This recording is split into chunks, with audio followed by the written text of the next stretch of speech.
Well, the close to the agenda, actually on Friday for us, right? Yeah, and I was amazed. It was 11 something Friday. And I was amazed.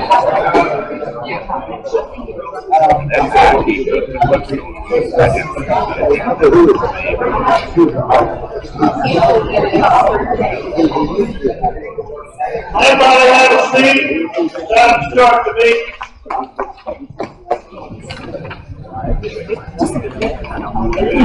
Oh my. Good morning, ladies and gentlemen. I'd like to welcome everyone to our February 7th Commissioners Court meeting. Let the record reflect that we have a quorum. All commissioners are here. I'd like to call the meeting to order and ask that you please stand and join me in the Pledge of Allegiance, followed by a word of prayer by Mr. Shelton.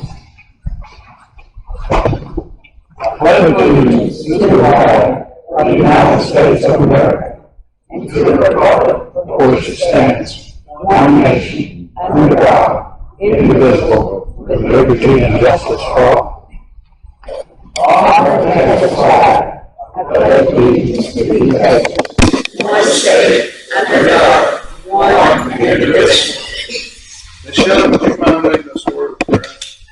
Father, we thank you for this day. We thank you for your many blessings. We thank you, Lord, for the freedoms that we incur and enjoy every day. I pray today, God, that as this court endeavors to conduct business in a way that will bring honor to you, we thank you for wisdom and guidance. Thank you for this day. In Jesus' name, amen. Amen. Thank you. Please be seated.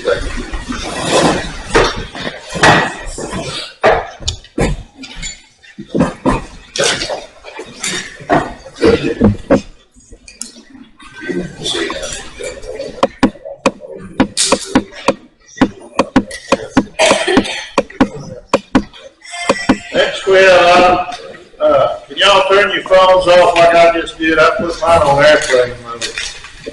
Next we have public comments. Brother Dieter, it's good to see you back, Mr. Dieter.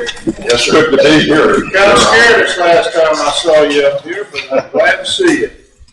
Good to be here, Your Honor. Commissioner. Good morning. Good morning.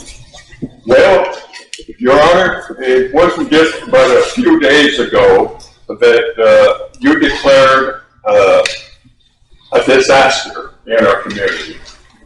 And we're in that period, a little different situation than the flood and the water, but we're in that period where the sheriff's office is concerned, where as commissioners, you've taken an oath that you're going to protect our life, liberty, justice, and safety and protection, and our freedom. And we desperately need you to help us, citizens, not only for this county, but for the adjoining counties as well, with the items of 14, 15, 16, and 17 on the agenda. And it is very, very vital that for this particular grants that are being proposed, and it's only going to take the flick of your pen in order for the grants to be accepted and put into force, and give our sheriff an opportunity to do the outstanding job that he's been able to accomplish up to this point. But he needs your help in doing so. He needs more officers, he needs communication equipment, and it goes beyond that. And the people that are there in the sheriff's office deserve a raise, and that is before you. It's my understanding that every one of you have received all of this information. It was hand-delivered to you And I spent hours going over the materials that was furnished to you. And it's very explicit as to what his needs are. And hopefully you're going to grant his needs in today's court. One example of communications, as you all well know, I've had an episode, and if it wasn't for cell phones, I probably wouldn't have been here, because my heart rate went down to 40. Nobody can tell me exactly the reason why, and I spent 3 days in the hospital. But if the communications aren't improved and resolved, we're in a heap of trouble.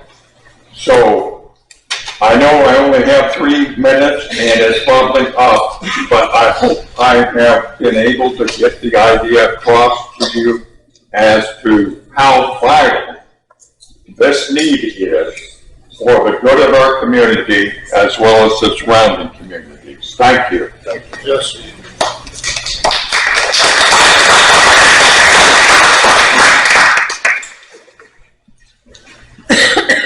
Deed Margaret Duke.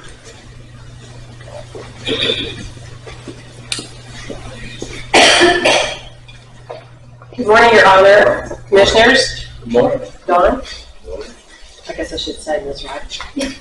I'm here before you all, citizens of San Jacinto County, just to reiterate, I've been here before, my support for the Sheriff's Department and for our safety in the community. When I spoke to you before, there was an opportunity to approve a grant. Delays were done, time lapsed, we didn't get the opportunity. I'm begging you to do it this time. Let's get it going. I did look on the Dieter administered website. If you haven't gone to San Jacinto County Bulletin Board, ladies and gentlemen, you need to go there. It's very informative on current events, and there are some delineations on what the Sheriff's Department proposes. I know that Sheriff Paper took a lot of time and thought and many, many hours to put in here, and I am seeing that there's no cash match on our part as a county. And this is money that the governor and our legislative representatives in Congress here in the great state of Texas have given us through Homeland Security, and we need to act on it. That being obvious, here we are. The other thing that I am very, very, very adamant about is I've taken a tour of the facilities that house the Sheriff's Department. And if you haven't, ladies and gentlemen, you need to go take a look. There's lots of things that are antiquated there, and one of them, I will reiterate what Mr. Dieter said, is the radio communication systems. The computer that is housed in a closet is the brain of all of that. The door has to be kept open because it overheats. I personally would not have known that if I hadn't taken a look for myself. And I've been in Commissioner's Court. I've heard Chief King speak before you about the radio system and how it's been down, and the computer system and how it's been down, and how emergency personnel through the firefighters and Sheriff's Office have not been able to communicate. And I do also share Mr. Dieter's concerns.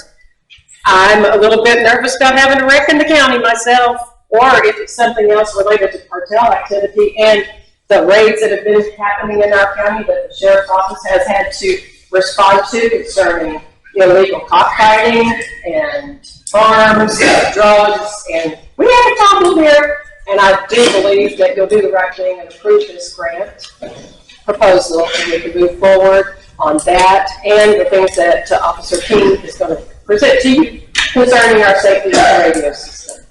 Thank you for your time. One thing I'd like to point out, Okay. we applied for the Lone Star grant last time, we just wasn't awarded anything, but Okay. it doesn't mean we can't apply again. Well, let's do it in a timely fashion this time. Get her done. Get her done. That's to like Texas colloquialism, right? Get her done. Get her done. That's Get her right. done. Thank you. That's right.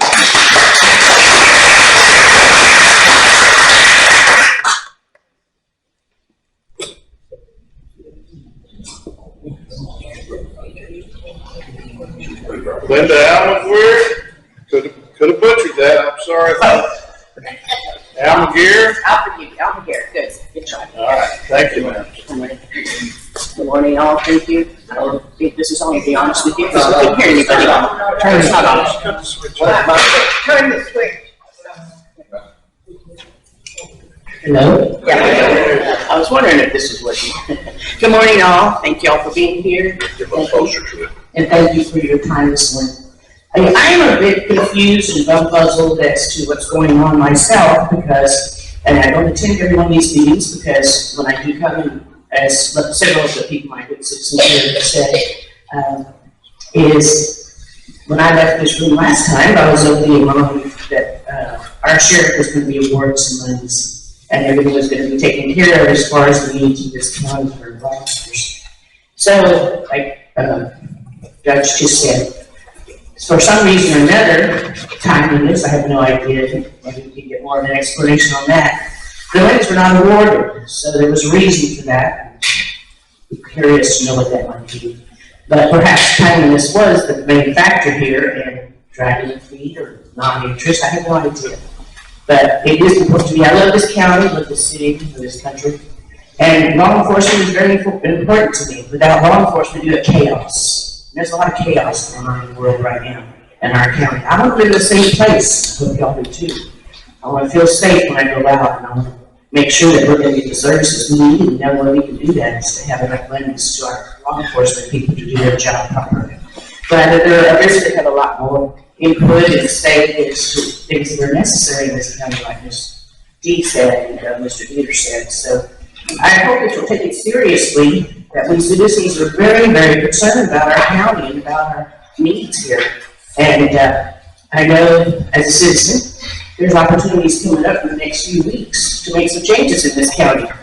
And if some people don't care about this county, we're going to get new people in here that do. So there's ways people as citizens can make an impact in this community. I trust you to do your job. I trust you to look out for my best interest and the best interest of my neighbors. So I'm very disappointed in this didn't get done last time. I pray and hope it will this time because it's important to all of us. Thank you for your time.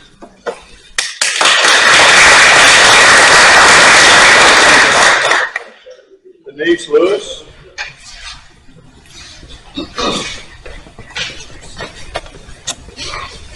Good morning. My name is Denise Lewis. I'm the manager for the Emergency Services District. I'm the manager for the Emergency Services District in San Jacinto County.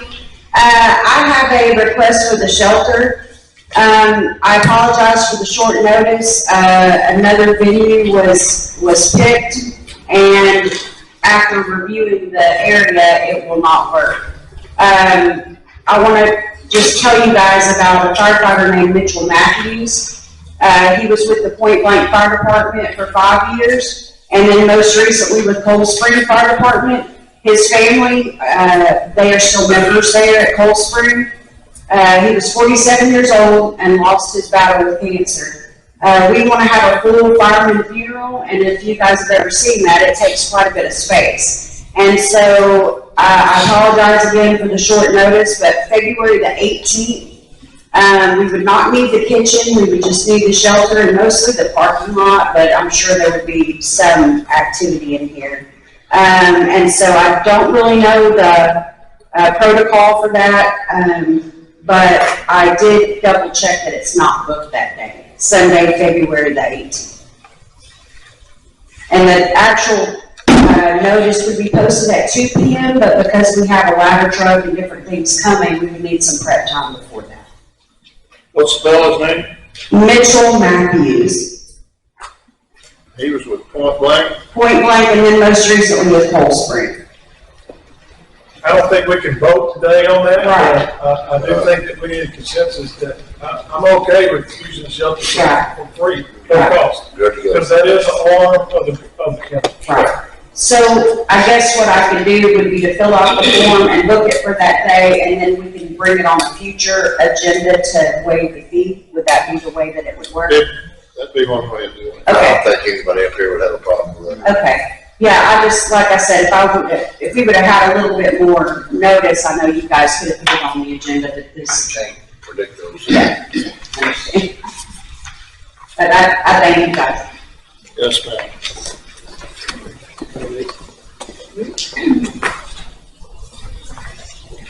Item number 5, announcement, possible discussion of items of public or community interest for which no action will be taken. Ms. Shelley has presented a early voting hours. We do have an election coming up on March the 5th. Early voting Monday, February 19th is a holiday, so we won't, that's a normal day, but being it's a holiday, but it'll start Tuesday, February 20th from 8 to 5, Wednesday, the 21st from 8 to 5, Thursday, 22nd from 8 to 5, Friday, the 23rd from 8 to 5, Saturday, February 24th from 7 to 7. Is this right? Sunday? It's required. HB 1217 requires it. Sunday, February 25th, 1 o'clock, after church lets out to 7. Monday, 26th, from 7 to 7. Tuesday, the 27th, from 7 to 7. Wednesday, the 28th, from 7 to 7. Thursday, the 29th, from 7 to 7. And Friday, March 1st, from 7 to 7. Now, this is going to be at the elections building right over here at 51 Pine Avenue in Cold Spring. So encourage everybody to get out and use their voice and participate in our elections. We had a, I think somebody mentioned this morning, last week, I guess it was, we did have was it last week? Yeah, the flood. Anyway, we had 85,000, I think it actually got up to 88,000 cubic feet per second coming across the dam down there. We did open the shelter, and we had about 16, 17 people that were here for 3 or 4 days. Glad there was no loss of life or anything like that. They're asking about making a mandatory evacuation, and I drove down there just to see how much water was coming. At 3 o'clock in the morning that night, I got on the river bridge and drove my window down. Don't recommend it. It was like a bunch of freight trains coming through there. The roar and the power was awesome. And I didn't spend much time sitting on the bridge after that. Somehow it didn't get across that road, but a lot of those subdivision roads were underwater. Cedar Valley, there was actually a guy who was rescued by helicopter. You know, in Cedar Valley, I don't know how, but York Creek comes around there and it gets over the road down there at 40,000 cubic feet per second. But anyway, all that process went well. The Red Cross came in, emergency management, the sheriff's office, constable showed up. We had people brought dogs, made a call, constable brought some cages to keep the dogs in. I mean, everything went very smooth. I commend everybody, firefighters, everyone involved in responding to that emergency situation that we had. Anything else I need to talk about? The baseball park grant money and stuff, that the plan wouldn't meet the engineer's standards. The city of Shepherd over there stood up and paid for all the new drawings and plans that's going to take to get the concession stand underway. Good. So That's good. that's a good thing. That is a good thing.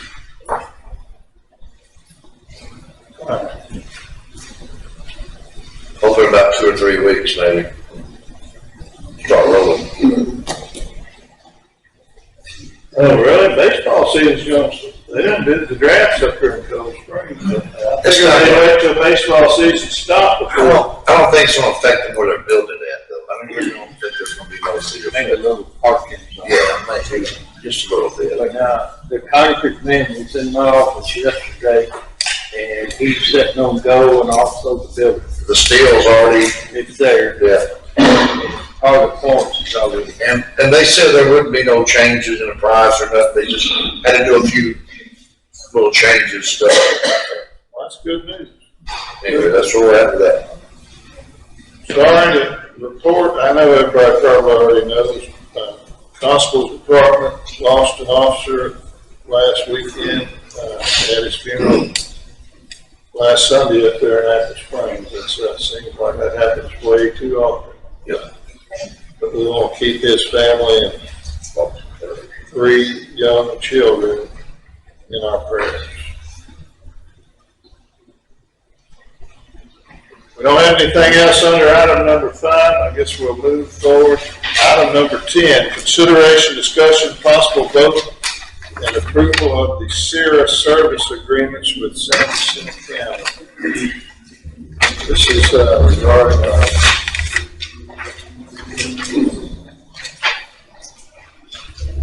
email hosting and website package.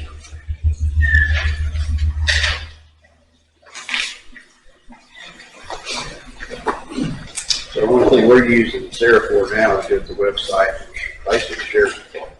I think so. Yeah, they still use the old emails that they had. So it does, yeah, there were some emails. I think a good portion of the county switched over to the new email, whatever works. It's good to have more than one method of communication there, I guarantee you. Gentlemen, could you speak up again? We can't hear you. Okay, but don't ever interrupt us while we're having a meeting. Thank you. Want to hear you? Got to interrupt you. Pam, would you please be quiet? I can't even hear who's making the motions. No, Who had? sorry. I have a motion by Commissioner Brandon, second by Commissioner McAnally. Any comments? All in favor say aye. Aye. Any opposed? Ayes have it. It's unanimous, 5-0.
Item number 11, consideration, discussion, possible vote to and approval of the resolution authorizing signatories on the Community Development Block Grant Mitigation Program, CDBG, MIT Local Hazard Litigation Plan Program, LHMPP contract number 22130-036E268.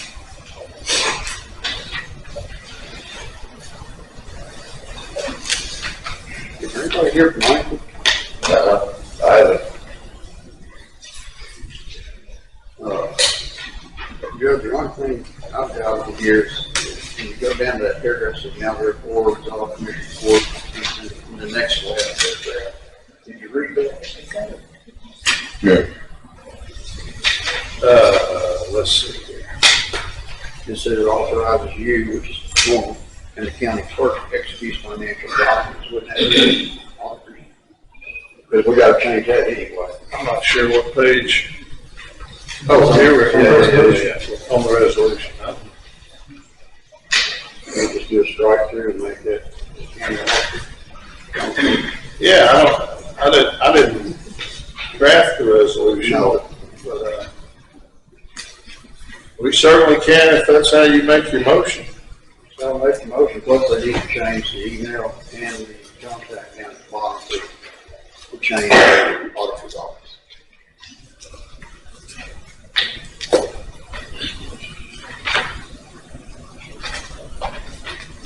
Second, that's good. When you get to it. I have a motion by Commissioner Brandon to grant the resolution and change in the resolution authorized signatory from county clerk to county auditor.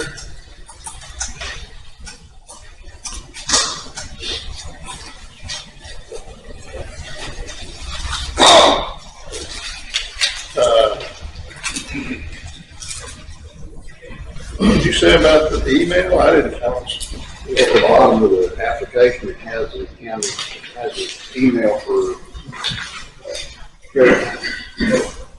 that's the jack, it should actually be, the new auditor on the sheet. At the bottom. You must have yours on blow-up mode, because this thing is, the font is so small.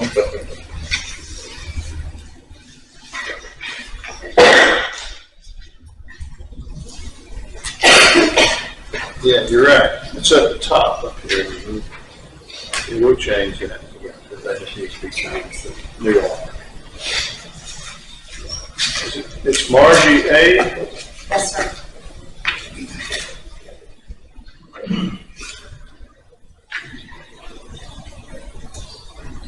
at SAN-JAC. SAN-JAC.US.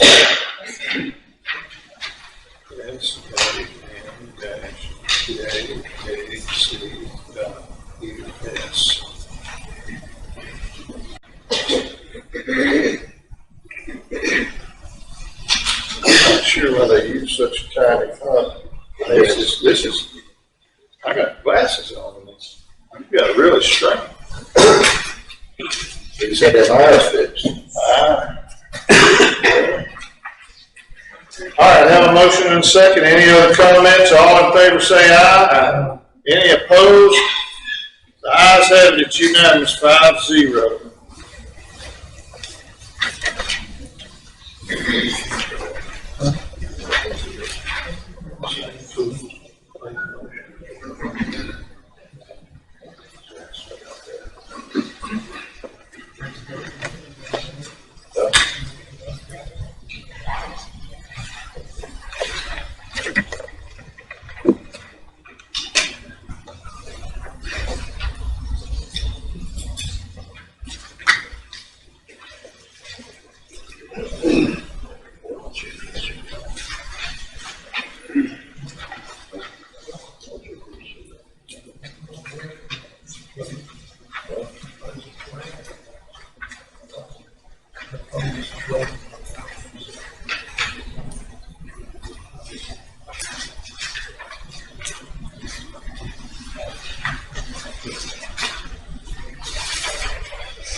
You sign, there's a spot over here for Miss Ainsworth. Y'all pass that this morning. I like to get the signatures while it's fresh on our mind.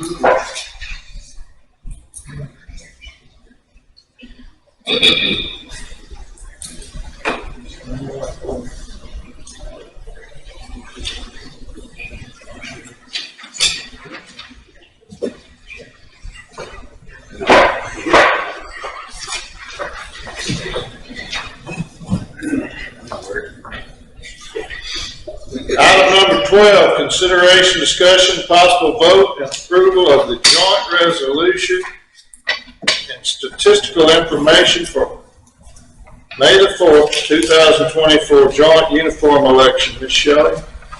Good morning. This is just a formality. On the even number of years when we have primary elections, we are not, by law, required to contract with entities, but in order to hopefully have some continuity within the ballot processing, we are asking that the court would approve this resolution. I have named every potential election. Notice in the resolution it does say cancellation of any district's election will not alter or nullify the agreement for the remaining subdivisions. Subdivisions are potentially City of Cold Spring, Willis ISD, Cold Spring Oakhurst Consolidated ISD, City of Point Blank, and Cleveland ISD.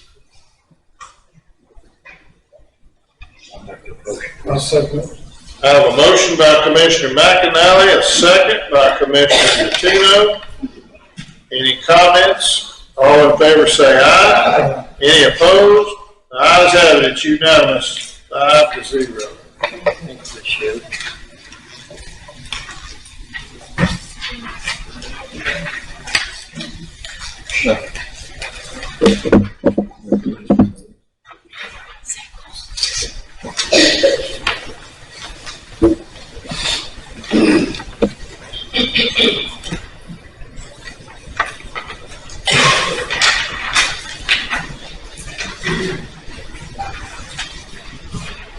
Oh, we got a cleaner copy. We'll sign this one.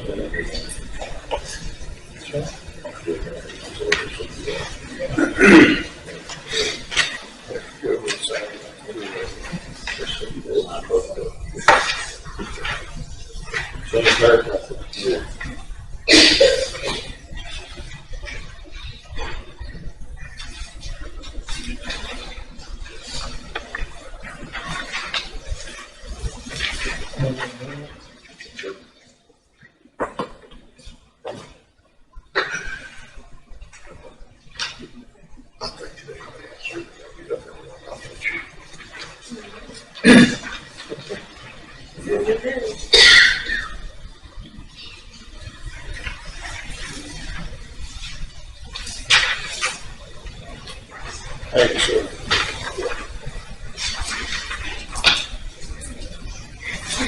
Item number 13, consideration, discussion, and possible vote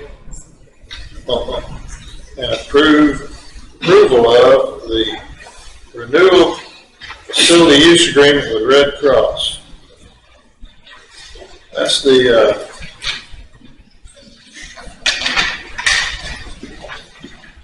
as I said earlier, we had a flood situation during the last heavy rain, and the Red Cross, under the contract that we have, showed up and assisted us in running this shelter, and they did a fine job. So anybody that's read our emergency plan knows that if we don't have an agreement with Red Cross, then the duty to operate the shelter involves maintenance and our road and bridge employees. And you're having a flood, and they're trying to keep the roads clear. They got their hands full. So we're thankful to have to partner with the Red Cross. Go ahead, Michelle. Good morning. I'm Michelle Haylock, Administrative Assistant for Office Emergency Management. We are currently under a 5-year facility use agreement with the Red Cross. That agreement ends the 23rd of this month for this facility to be used as Red Cross shelter. Office of Emergency Management is just asking if we could renew this contract for another 5 years. I have a motion by Commissioner Brandon, a second by Commissioner Natuno, and Michelle works with emergency management now, but I remember when we had the hard freeze, you're looking at the entire Red Cross response team. Michelle was up here, I was here, but she was the representative from the Red Cross, and anyway, we're I glad. still am. Appreciate you. We have more volunteers though now than we did back then. Yeah, well, this is a little different. Floods are a little different. They didn't have as much trouble getting here. During the freeze, nobody could go anywhere. So you managed to get up here, and thank you. All right, I have a motion by Commissioner Brandon, second by Commissioner Antino. Did you have anything else you wanted to say? All in favor say aye. Aye. Any opposed? The ayes have it. It's unanimous, 5-0.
Item number 14, consideration, discussion, possible vote, approval of the application of Operation Lone Star Task Force Project Grant.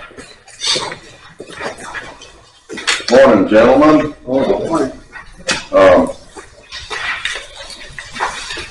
This is Brian Nichols. He's a captain. He helped us put this thing together and update it, and he gave you the copies of it. A couple of weeks ago, I gave you all the rough drafts to review. It's basically the same thing that we applied for before with some updated statistics. Glad you said acknowledge we applied for it, but there was an overwhelming response around the border communities, and the governor saw fit to not pick us, but there was lots of need, and we did apply. So we're going to try it again. Yes. Maybe it'll be our turn, so to speak. Yes, sir. Go ahead. I'll let Captain Nichols go over what updates he has on it, just to refresh your memory and everything on the seal. One thing I see, since he started working on this, apparently that we changed ours, so we got to change. We got to put that change in there. That was the only thing I saw. Yes, sir. And the new auditor's got to get in the grant system also to see this thing out if you guys approve this. I'll go ahead and let him cover the high points here, just some brief bullet points on what we've got going here. This doesn't encumber the county with any cost whatsoever. It's about $1.9 million in state funding, and it'll be a big asset to the county. Last year it was 1.7 million, but this is y'all's budget, y'all came up with, correct? Yes, sir. We had some additional needs. That's what I want to clarify, just so people know out here. Yes. Good morning. As the chief said, materially, in its entirety, the grant proposal is almost identical to last year. There's really only 3 item changes, and that's where the difference in the application financing differs. One is we've added a budget item for a contract prosecutor's position because we anticipate the added enforcement will, of course, increase the number of criminal cases that the district attorney's office would have to handle. And so this would be a contract position, basically a part-time position that this budget item would cover. Let me stop you right there. Yes. Because I got a question about that. You're talking about the number of cases that get filed. Back in '08, we filed 689 misdemeanor cases in my court that handle all the misdemeanors. And for the last, not counting last year, but for about 4 years in a row, that number has dropped down to about 350 cases. Last year, they only turned in 179 misdemeanor cases. That's all that got filed. I don't really think that crime has went down 400% in the last 20 years, but when you're asking for another prosecutor and the level of the number of cases that are getting filed in my court, it's went down from those numbers. You can go there and the clerk can pull it up and show you. I don't know what, and I'm glad if crime is actually going down, but I don't know that that's what's really happening. Yes, sir. These are probably cases that, well, go ahead with what you're saying, but I did want to ask about that, because I don't know if you. Yes, I don't have the numbers as far as misdemeanor cases or felony cases that the district attorney's office prosecutes currently. Well, there's a lot of reasons it could be. I mean, for one reason, back in the day, we had 12 troopers here, DPS troopers. Now we only have about 6, and for the last couple of years, at any given time, they're all down on the border, guarding the border. So that's probably got a lot to do with the filings and so forth. I'm just saying. Yes, sir. Regardless of what the reasons is,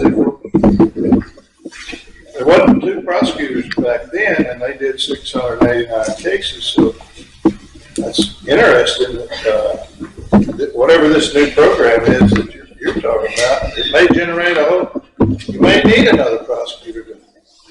That's all I'm getting at. Yes, sir. I know how many cases run through my court. Numbers are off. I'm thinking about cutting back from 4 every week court to maybe twice a month. Yes, sir. Anyway, go ahead. Well, to answer your question, yes, this is in anticipation of this task force will be strictly proactive in nature. So they're going inherently to generate. The entity itself will generate more criminal cases. Thought you were supposed to say revenue. I was going to say, don't talk about generating revenue. No, sir. Inherently, they will generate more criminal cases because it's the whole point of the task force is to be proactive in criminal enforcement in and around the county. Okay. So that's the first one on the first page. Yes, sir. Yes, sir. Go ahead. And then going on down through the body again, there's no significant material changes as far as the individual items requested from the summer's request, other than rent or lease for a building, because that was left out of the last application, and utilities for a building to house these 10, or actually 11 additional officers. There's the commander's position, a supervisor's position, 5 deputies, and then 3 task force officers that would be assigned from other agencies to work with us. So that's 11 additional bodies total to do proactive enforcement in and around the county.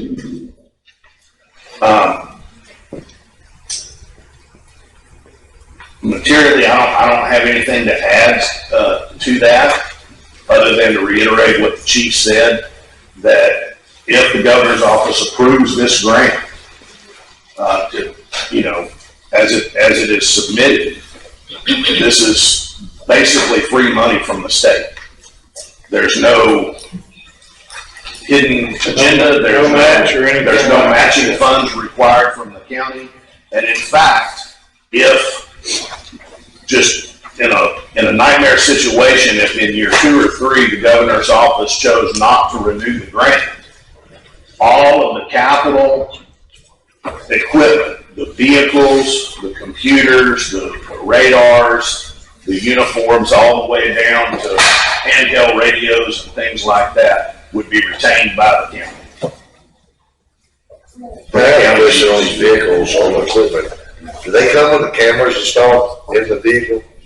That's a budget item, is to put cameras in the cars. Yes, sir. And body cameras for the officers. And I'm talking about not the body camera, the one that's on the vehicle itself. In-car cameras, yes, sir. That's budgeted in a separate item there for cameras and equipment for the vehicles. Why not put us a big tool? Yes, sir. So did we get the letters last year of support?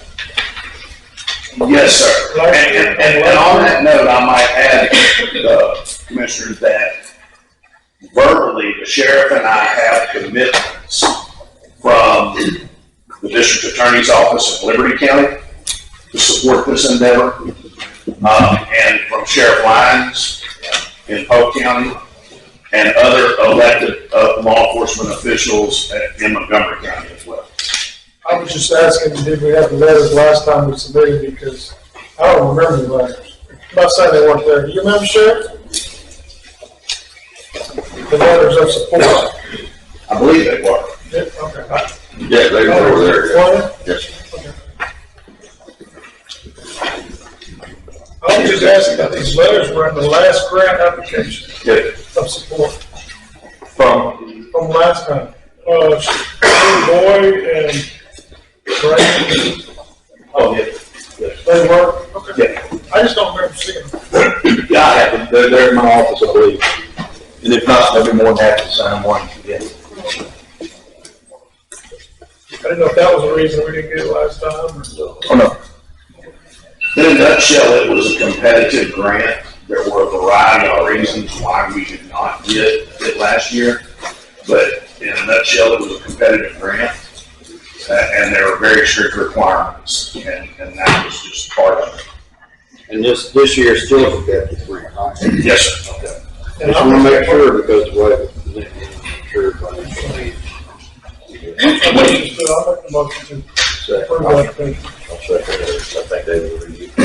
I have a motion by Commissioner Natuno to apply for the Operation Lone Star grant. Second by Commissioner Brandon. Are there any other questions or concerns? All in favor say aye. Any opposed? The ayes have it. It's unanimous, 5-0. Thank you, Your Honor. Thank you. Yes, sir. Thank you. Yes.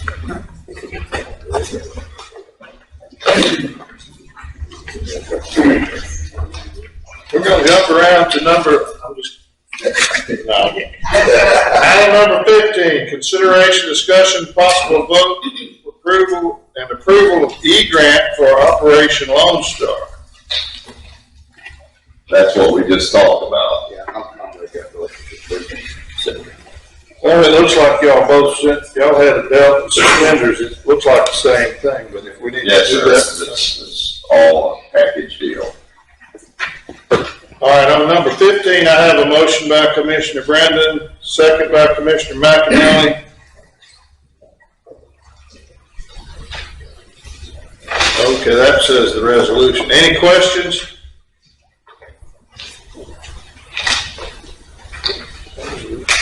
Resolution.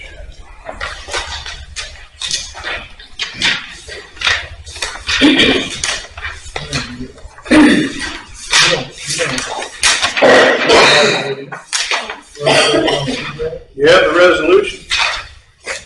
You have a resolution that you? There's no. I didn't see one. Thank you. Resolution with you? We can generate one though.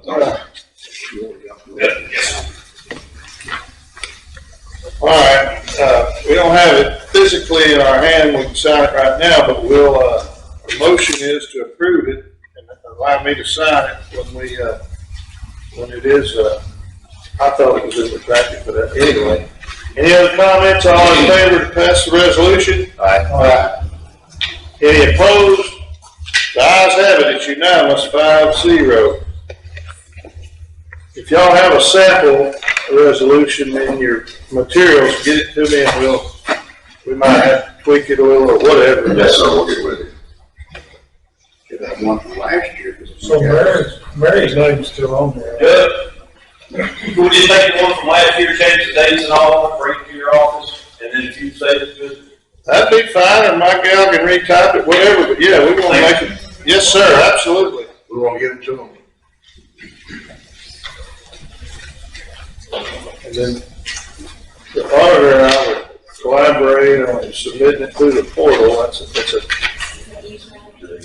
through E-grants, that's what we did last time, it's, between the two of us, we can.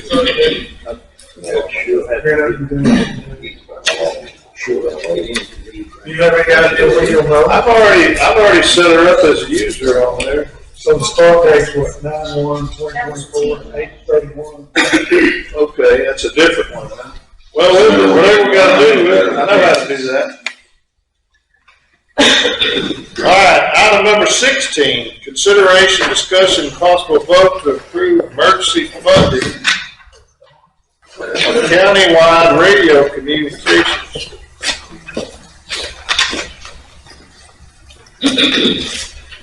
Gentlemen, we gave you some packets and also emailed you got a letter prepared for this. And also there's an invoice for the parks and work that we need to do on this thing. I'm just going to go over the letter real quick for the public so they know what we're talking about exactly here. I'm just going to go over the letter here real quick so the public understands what the problem, the big issue is with this, because we are in a very, very difficult bind here with the communications. Honorable Commissioners Court, as the court is aware, the Sheriff's Office suffered a catastrophic communications failure during the week of 1/7/2024 through 1/13/2024. The court was publicly addressed by myself on 1/10/24, and the court instructed me to do what was necessary at that time to repair the situation. I contacted Command Communications to immediately begin whatever repairs or upgrades were required to reestablish a life-saving county emergency communication system. Sheriff's Office, the ability to dispatch fire, EMS, and law enforcement was non-existent. During this time period, 911 telephone system and all of our IT systems also shut down. Lives count on communications and reliability of those systems. Basically, the problem we have right now is currently the system has a temporary patch which enables one-channel communications only. We have one repeater with absolutely no backup. There is no backup power system for the transmission tower. We have no interoperability with adjoining agencies and emergency. This was very plainly displayed in the past year during the mass shooting event in Trails Inn, chemical plant explosion, and the flood disaster we just had recently. There's no ability to remote dispatch if the Sheriff's Office dispatch becomes disabled, must be evacuated, or is damaged due to a natural or man-made disaster. Communications equipment and IT equipment does not interface due to being obsolete. For example, our radio communications, phone calls, everything we do, we're mandated to record everything. Our equipment is so obsolete now, we're having trouble capturing like all of our radio traffic in the IT system, and because we have to store the stuff. So it's just the fact that the equipment's getting old and obsolete. The solution, we believe, is Command Communications was directed to remedy these conditions. It's been working on fulfilling that emergency demand. To attain interoperability with other assisting agencies, we must upgrade to the 800 megahertz system and gain access to the statewide, Texas-wide area radio network trunking system. It's known as TextWarn. This will be done. Do the surrounding counties use 800-watt systems? Yes, sir. Yes, sir. And what does DPS use? Same thing. They're on the TextWarn system. Okay. I'm not a radio guy. You told me a lot of this, but They're the originator of that. Yes, sir. Let's see, this will be done with a total upgrade of Fox's Run Tower at Cold Spring. TextWarn will give the county access to a statewide system and enable the use of a tower in Polk County, Montgomery County, Liberty, and Walker counties for our dispatching. Polk County has led the way in this arena and set up their own tower in Livingston. Equipping the tower at county expense allows full access to TextWarn without service fees. If you allow DECOG to equip the tower, you have to pay subscriber fees for each radio to access that system. And I was telling the judge yesterday, you're looking at about 40 grand a year in access fees just to use it. So in 2 years, the fees you pay for the access, if you upgraded the tower for $100,000, you become like a proprietor owner in the TextWarn system. So you're allowed access to all the other towers. The same with ours, okay? If we let them set it up, we're a user, we're not an owner. So we basically rent access. So you're just gonna constantly lose money on that. This upgrade also includes 3 new dispatch consoles with all equipment to allow integration of communication, 911 service, and IT software into a cohesive operational unit. Upgrade current handheld radios and mobile radios with units compatible with 800 megahertz. This will ensure reliable, secure communications for all emergency services regardless of location. okay, I hear that, but will they be able to communicate with the fire departments? Because Yes, sir, this is county, this isn't just the sheriff's office, this is everybody. Okay, but it wouldn't talk to what they currently have, that was my understanding now. They don't all have 800 megahertz. No, radios. that's what I'm getting at. So they would have to go out and buy their own 800 because that's the advantage. Yes, sir, ESD4 has funding, from what I understand, to upgrade some of their radios.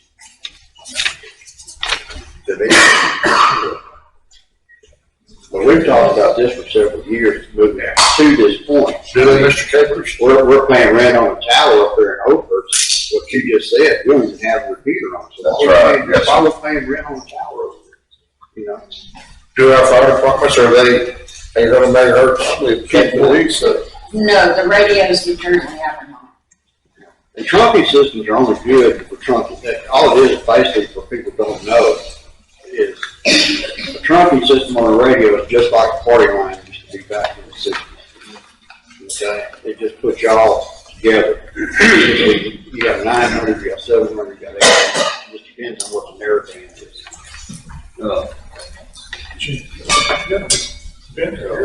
Yes, I'll bring him up here just as soon as I finish the letter. To enable a remote emergency dispatch communications operation, this is especially if main dispatch is disabled due to an emergency, a remote county emergency communication center is required to provide redundancy and reliability in emergency condition. It's like I gave a judge an example. We did an exercise not too long ago. You got a chemical truck flipped over here and we have to evacuate Cold Spring. We have no comms, no emergency communication. We're out, we're dead in the water because we have to evacuate our only dispatch center. I know I said this to you, the world doesn't know it, but the emergency management has a communication trailer with a little tower you run up there, but it's out of date, that's what I understand too. So it's not this 800 you're talking about either. No. Well, it's got a gateway in there to be updated. It's got a 150-foot mast. It actually, for one, this tower you got over here is if I like it, it's no good. You could actually have that trailer there. It's got a 150-foot mast on it and jump right into using it for communication. But everything in that trailer should be updated for anything else that you're using. That's what it was designed for. We actually used it several times. Well, we used to do it maybe Rita and I. Yeah, used Rita Ike and on the train railway out there on the trip, Oak County, San Jacinto. So that's one of your backups. But either way, it would have to be updated. This is an update basically. Yes. I'm just mentioning that to let the world know. This is a $500,000 unit that's going offline from Montgomery because they're replacing theirs with a new one. And this one will fully equipped. Sir? That's $250,000 trailer sitting there. Might have been back in the day. Yeah. Last time I looked at it. Yeah, back in. Well, y'all get it. No, we got that back in 2006, 2007. Anyway, I just want the world to know we do have some backup stuff, but to keep it up to date, it requires funding. And I'm listening. Go ahead, sir. Yes, sir. The county emergency communication system is completely inadequate due to aging infrastructure and is currently a danger to lives of first responders and our citizens alike. Command Communications is currently in the process of providing these repairs and upgrades due to emergency circumstances. Reliable communications are a requirement to save lives and provide the emergency services the taxpayers deserve. Attached to this, I sent you guys it's itemized invoice for expenses from Command Communications regarding repairing and upgrading the system. I'd like to bring up a representative from the Command Communications to answer any technical questions or anything you guys might have. Sure. Now, and we told you to go look into it and see what it's going to take, but we didn't hand you a blank check. I mean, we don't have this budgeted in our budget. So the world ought to know that. We probably can figure it out, and I agree with you. There's a problem. We got to fix it. Yeah. Well, one of my questions is, if you know you got a repeater problem, and you got an existing system, like I said, if you got a tower up there, don't even have a repeater on it. Short-term fix that you've already identified in here is, why don't you get a repeater to back up and one up there, even for short-term. See, we've got 2 towers that don't even have repeaters on it. He's got repeaters in this bid. I see that. Yeah, well, he can go out and buy a repeater today.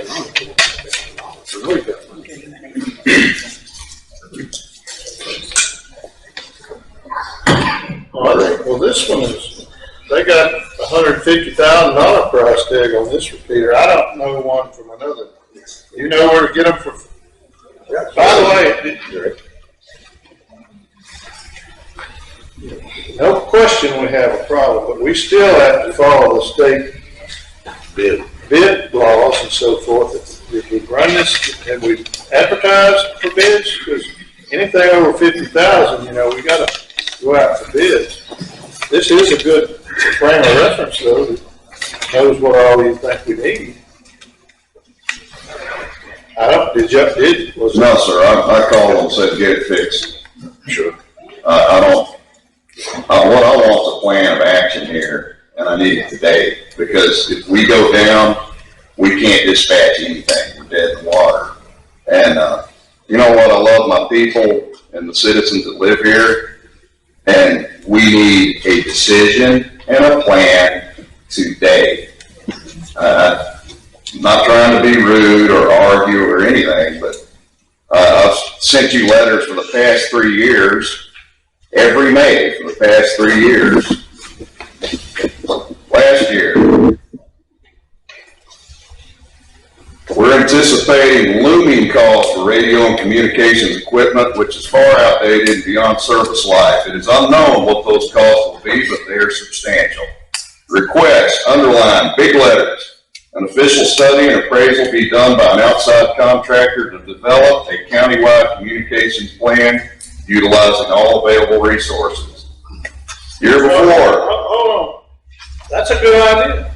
yes, sir. Have we had such a plan done? No, sir, that was met with deaf ears. The year before, we're also anticipating costs for radio and communications equipment, which is far outdated beyond service life. It is unknown what these costs will be, but they are substantial. Request assistance. These are in both May budget hearings, previous 2 years, and I have several more of these. Nothing has ever been done. I am not a radio man, I'm a policeman. This is a county-wide communications problem. This is not for the sheriff's office by itself, but this is emergency communications. We didn't have a lot of people killed in that chemical plant, but we sure could have. I'm just praying to God we don't have some kind of event that hits, because they happen. You never know when. If it happens tomorrow, we're in a very weak position. That's where I'm at. And any kind of help you guys can give us, I appreciate it. What kind of cost are you looking at today, since you want something done today?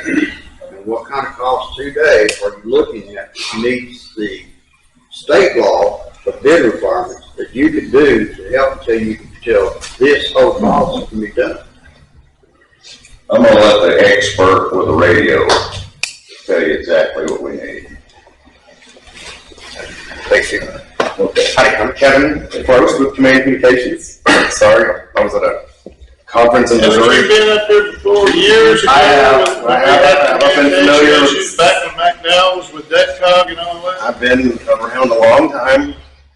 Miss Denise, wherever she just went, there she is right there. We're a long time. I've seen most of these firemen have been in our office a bunch of times. Lots of the police officers have been up here too. So am I getting the wording wrong? What do you call the study where they go out and come and evaluate the whole? Just a communication study. DETCOG did that a long time ago and put together their VHF plan. We're talking, I've been intimately involved with DETCOG communications and stuff like this, especially St. Jacinto County, for about 15 years. The last DETCOG meeting I showed up with, Brother Tuno, he's on the board. We set aside some of the money from Harvey they're gonna spend it on interoperability and so forth. They spent about $600,000. They're gonna update the 59 corridor. They got Angelina County and Nacogdoches up above that, Polk County. So they took an eraser on the map and erased St. Jacinto. We didn't get funded on that. I don't know. That is correct. Somebody has to be last, but there are plans that you're probably well aware of. There are plans, but there's no funding. And Polk County was in the same boat last year. I guess they had some extra funds. And Polk County went and did their own thing last year because they couldn't wait any longer too. That's what I've been told. They're so far behind that they said, we have to do this. It's already done. Started going online about 2 months ago.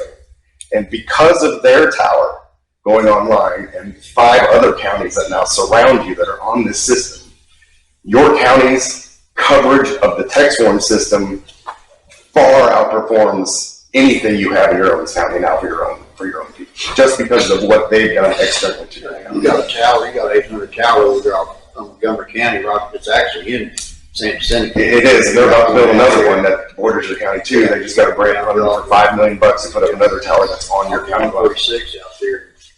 Yeah, so you've got every single county that now touches. But if you go back here during the days, and you were, I think. I tried, but back when McDowell was everywhere. With DETCOG, you're familiar with. We're not just blowing smoke about the requirements that we have when we spend over 50 to go through a formal process, which basically involves. It's not that complicated running an ad. You understand? I do, and talking to the chief and talking to the sheriff, they said this was an emergency.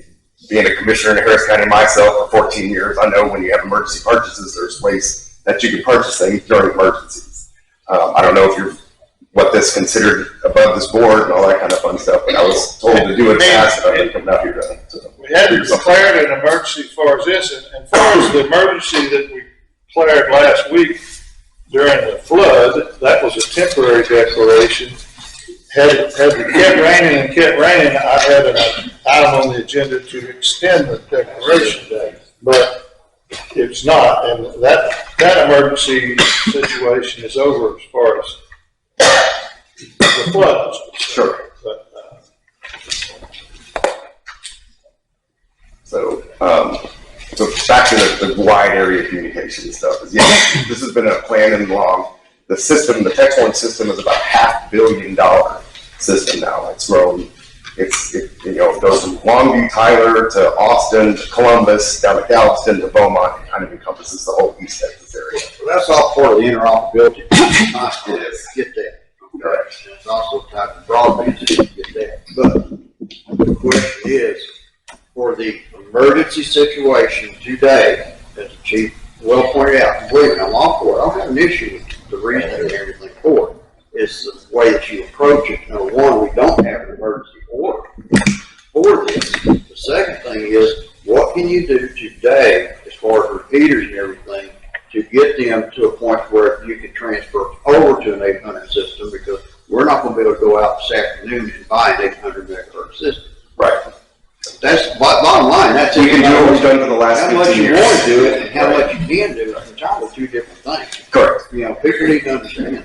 Yeah, we can do exactly what we did. If it's truly an emergency, there may be a way we can fund this, but I'm telling you, it's bail and wire and duct tape right now. I mean, it is bail and wire and duct tape. Remember, I have not been maintaining this system. I've been brought in to overlook what's been going on for the last several years that I haven't been involved. And again, when commissioners change at DSD, when y'all change, when all kinds of fun stuff change, people have to refer vendors. And a comment was made, we got radios hanging off the wall. Well, I'm sorry, if you got a radio hanging off the wall, that tells me you need to go out and buy another radio, and you've got budget for it. You can go out and buy some radios. Every year you should be buying some radios. Sure. Not wait till it gets to the point of where we're at right now. Every year you should be able, in your budget, that belongs to the sheriff, to go out and buy a couple of radios. That's his budget, not ours. And they have been. They've been buying what's called interoperable radios that currently work on the VHF 25 system and the new tracking system. So, but most of that interoperable stuff has been purchased through us over the years. But those radios have been very expensive up to a point. And I seem like in the old days, it was much simpler. It was much simpler. You had a radio and you could buy another crystal or something. I'm not a radio guy, but I hear these guys talking. What we have now, you can't just add a crystal or a chip and convert it, correct? Yes, it's not as easy as that, but it's not crazy simple in the system right now. Now, switching to the text point system is a whole new generation of technology and interoperability. So I'm telling you today, the system that is there that's band-aided together is less functional than what we started with 15 years ago. Because the two outlying towers that you're talking about aren't being used right now. Those actually were voting sites 15 years ago. And my company put in the second iteration of the voting system after another company put in the first, because they were using what's called radio backhaul to the outlying sites of these sites. And we came in and upgraded it to a microwave. And then the company after us put in point-to-point Wi-Fi. And it's kind of just been changing a Firestone to a Goodyear to a VF Goodrich tire. Really not enhancing the capabilities, just changing something to change the name. So we've never really enhanced capabilities, we've just changed a product or changed a product. So today, the Sheriff's Department system should have two outlying receivers, and from what we saw at the tower yesterday, is one of those isn't even connected, and one's connected but doesn't look like it's even functional. So 15 years ago, the fire department was on the main Fox's Run site and the two outlying voter sites, and the Sheriff's Department was on the same thing. Today, the only site functional in the county is Fox's Run. So we're actually not even where we were 15 years ago, standing here today because of the catastrophic failure. A rough guesstimate to get the Sheriff's Department back to status quo where we were 15 years ago is about $350,000. I think. $350,000? Yes. Why would we do that? That's to go back to the VHF thing we did 15 years ago. Why would we? That is correct. That's why I was brought in, because we have the technology and the equipment in stock to not waste that money band-aiding stuff back together and getting on the text one as fast as we can. Okay, I just want to make sure that our volunteers can communicate through this system. 100%. So Can y'all, Denise, right now? they will be through the dispatch center. So the dispatch center will. Will y'all be able to communicate right now, Denise? I don't have that information. I would have to have more time. So y'all have to all buy new radio systems too? Well, yeah, they go with 800. So This is Yeah, from what I understand, we would have to have new radio. Is that correct? So like we came up during the emergency, we'll call it, to get things going is when we redid the dispatch center 12 or 15 years ago, we actually put in an interoperable radio because Montgomery County had already switched to text one. Oh, they could make. So during the time of text one, the guy that was operating the text one system out of Montgomery County, his name is Larry, already went ahead and put San Jacinto counties in the text one system. San Jacinto County channels in the text one system. So because of the Livingston Tower coming online, we were able to take the dispatch console at the sheriff's department and patch the current VHF channel to the text one system. So the people who already have radios working on text one could start utilizing the current text one coverage, which is far superior than the single-sided boxes run through the dispatch console. So the same thing can happen instantaneously today, because we can take the VHF channel from the fire department and the EMS and patch it to the text one system through the dispatch system. And immediately they'll become interoperable.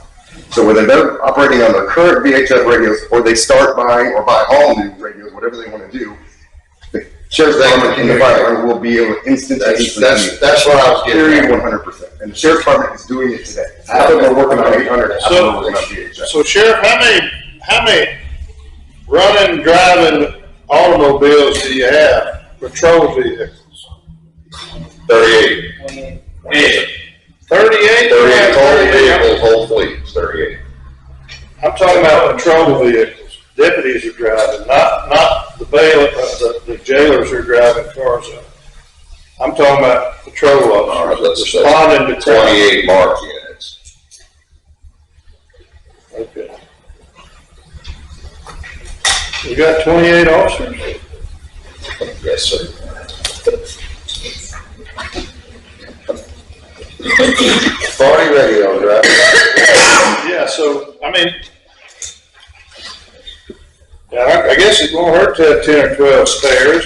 You will go ahead and put radios in unmarked units, and then just stuff like that. The vehicles. Every vehicle needs a radio in it. Yes, sir, that's counting radios. Every vehicle needs a radio in it. Well, when McDowell was there, and Netcog got us all radios back in 2006, 7 or whatever, they put one in commissioners, they put one in my pickup. You know, a year or so later, a new guy came in and needed a radio. I said, here, take my radio, because you only got what you got. They didn't give you a bunch of extra. This isn't planning to put radios in commissioners and. No, this is what I was given. It's law. By the sheriff. This leaves 2 backup radios for when one goes down, a car wrecked, or whatever. What I was trying to get at, if you got 40 and you included all of us, well, we could cut back on that because we probably get by with that one. But that's not what that's just strictly for law enforcement. Yes. Okay? Yeah, and then I'll tell you the other thing about the text one today. If the site fails today, because they've been planning and buying these interoperable radios for the last few years, they would have to swap radios out as shits go by, but I think they have enough radios that they could, VHF could literally shut off, and because of the coverage now by the Livingston Tower, all the surrounding towers, we could still maybe function. But, I mean, that kind of tells you of the redundancy that this system has. Even though there's physically not a tower sitting here right now, the robustness and the redundancy of the towers and the counties surrounding you is the resiliency and the robustness and the redundancy of Well, would it help to see about putting repeaters on these 2 towers that we're not even? This Fox's Run is a perfect location. It's in a highly dense area of the county. It'll cover Shepherd, it'll cover Cold Springs, it'll cover most of the schools very well for in-building coverage. And then when you start getting to the out parts of the county, those will do the outskirts of the county. The new tower is gonna go online in Montgomery County, which will be on your county line, Jim. So we don't need to utilize these other Nope. towers? Because we're surrounded by. Because you're surrounded by 5 other counties that already have towers for you. And that's the biggest thing about the system. It goes to the local, just like a cell phone, it finds the closest tower that it can for the rate.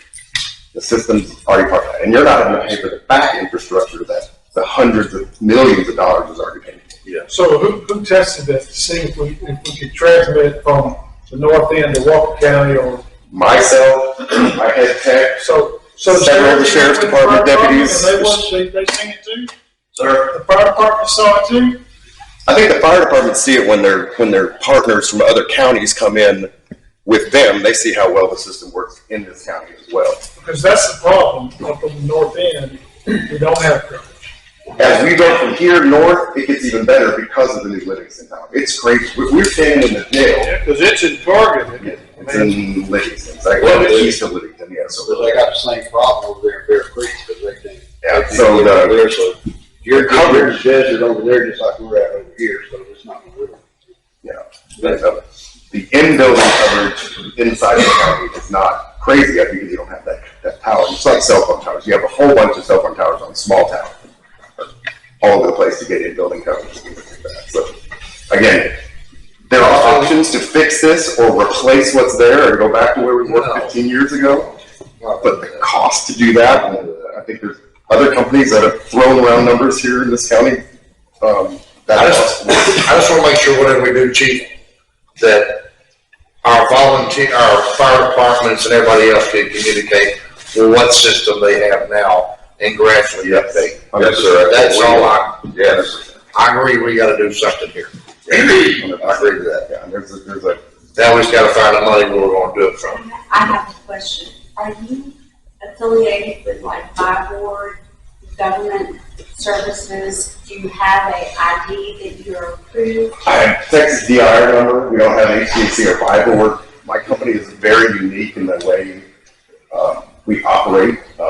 One of my biggest customers is Motorola. We sell stuff back to Motorola because of Is this a board quote? Is what No, you're it's trying not. to ask? No, but what I'm saying is I was trying to figure out if it would fall under that line, so that we wouldn't have to go out for any type of bidding other than with an emergency type thing. And technically, I mean, we come up with some emergency plan to, if we decide to do this.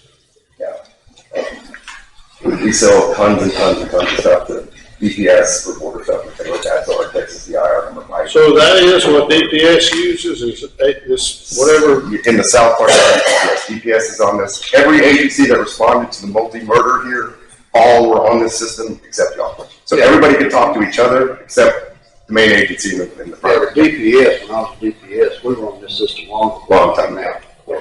And they were monitored out of Austin. When the trailers talk, they can actually do that. When matter of fact, that beta testing, the first time it was done was in Santa Fe shooting. Yes. It took 2 ladies with the command trailer, totally all agencies in there. Yeah. So one of my techs was in League City last week talking to the dispatcher. Not that that's helpful, but that shows you can go from Longview to Tyler to Austin to everywhere and talk back and forth. My next question will be, who, and this is strictly for the lieutenant and or sheriff, who is your ComL? Who is your ComL? ComL. You know what I'm talking about? I do, yes. The OEM guy might, is the OEM guy here? No, it might be under his comp plan. And what I'm Let's quit talking in code, what are y'all talking Well, about? the state deals that they require, when you go to this type of system, you're gonna have an individual trained and has gone through the task force, has gone through the task session for communication liaison, because every time they have one that's deal, just like when they're trails in, and they have the contractor set up, you have a guy going around there getting all your frequency ranges and breaking it up in groups and everything. Yep. And they're the ones that maintain and operate and know that system inside out, backwards and forwards. It's a week-long course. I would suggest very strongly that it's taken, the course is free. And it's given by DPS, they do it. They're the ones who into it. Yeah, luckily on the text one system, when you get on the system, There's 4 banks of interoperability channel. That's in every radio on the system, whether you're in Tyler, Longview, Austin, Beaumont, whatever. And so when all these people from all over the state come, they don't have to have the radios programmed. They just literally change the channel. That's it. They change it right there on the spot. You don't have to reprogram. The ComL just says, I want SWAT on this channel, I want perimeter on this channel, I want fire and EMS on this channel, and you turn it on. That's it. There's no programming. It's already ready to go. It's already set up. Another big part of this is when you go to a system like this, encryption comes with it. So whatever the law enforcement people or even the fire department people want to do, like Montgomery County did, you can encrypt your radios so normal people can't listen to the conversations that whoever doesn't want to listen to, which is, SWAT things. The reason why that's extremely important to y'all is if you had somebody that's come ill, you probably would be a lot better off today than what you are. Because they would, you know what would be done years ago. How's that gonna make the radios work? Because they know how the radios work. Okay, well, all right, all right. Oh, I'm not gonna start. Just because somebody takes a course, ain't gonna buy us no new radio. It's not- it does- This guy could be a ComL right now. All right, so I'll point you ComL. Now, does it work? Don't work that way. No, it doesn't. All right. Work that way. Okay. So, I'm just Like I saying said- that's the way that you need to go. You need to look at doing that later on. Yeah, we'll send somebody to the next point. All I'm saying. So you said, It will help. when you were asking, what could we get by with, so in other words, and you said 350. that would be. What would you take off of this to get to 350? I'm just curious. That's a couple, I think a couple other companies have been here looking at replacing the VHF system. And their quote along with my quote was about $350 to go back just for the sheriff's department channel to the main site here at Fox's Run and the 2 outlying sites at these other places, about $350,000. So what we have now is VHF, Correct. and we want to switch over to, say it again, 700-800 megahertz total. 800 megahertz. Yeah. 700 or 800. Yeah, I think That's everybody else. the Region 51 band plan has already been made. There's already frequencies allocated to your county through the regional planning committee, just like Polk County got theirs. These have already been allocated. Spend $350,000 on the outdated system. On just the sheriff's department channel, single channel. That doesn't make no sense. Whereas this channel gets you, this system gets you unlimited channels, if you want to call it. They're actually called talk paths So now. how long does it take to do that? My big thing is I have all this stuff in stock and I've already been working on it. Because I knew the urgency to what was going on based on what was going on. So we're not using the tower at Shepherd down there anymore?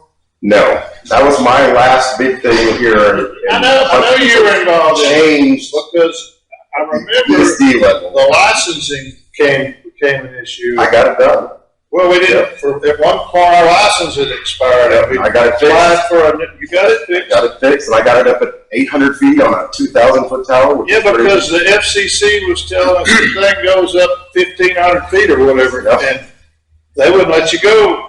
They would only let you go to this point, like 300 or I whatever, got to 1,000. and I believe you I got got it raised. I got it to 1,000, and we went to 800. And we got about halfway through that project, and a bunch of board at the ESD, I think, changed, if I remember right, and that's kind of where that project locked up. And that site is an amazing site for VHF. Backup power You just there, throw the generators ESD under there the bus, huh? are crazy. But everything's gone back from there and is now brought back over here. So we're back again to 15 years ago.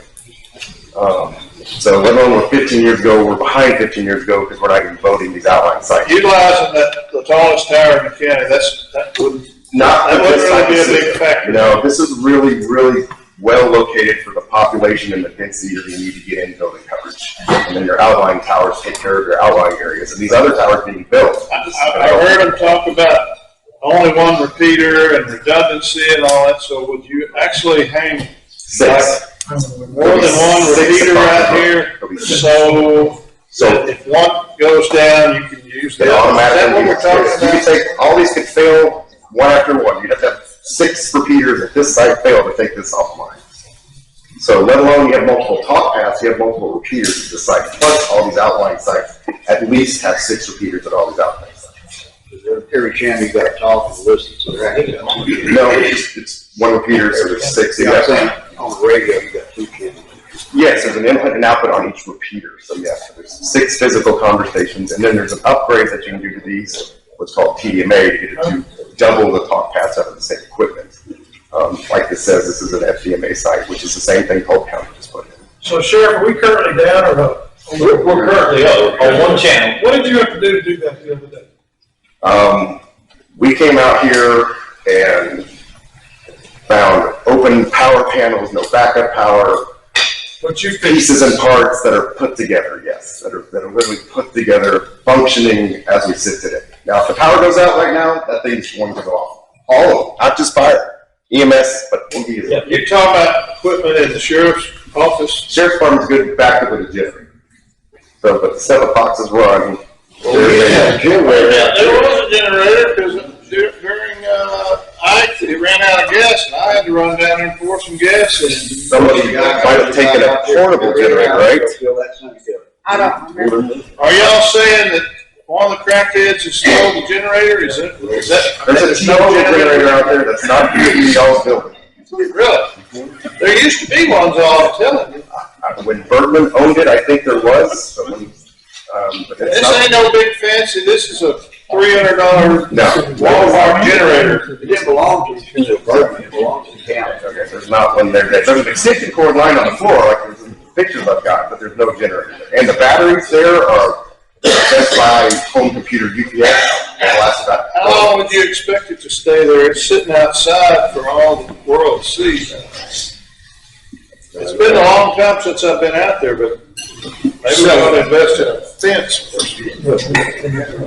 So it sounds like we've had a maintenance problem is part of the problem we've created ourselves, correct? Yes, a maintenance and an upgrade as the years go on. We're playing just change a tire for brand X to brand Y instead of actually moving forward and fixing problems. We've just been band-aiding things back together because somebody likes the word that starts with an H versus the word that starts with an M. I mean, you get people that want to bake their cake and they want to bake their cake their way, but at the end, the cake gets made the same way, and it was only a quarter of a cake. We've never built the whole cake yet. This beyond builds, gets to the whole cake. I mean,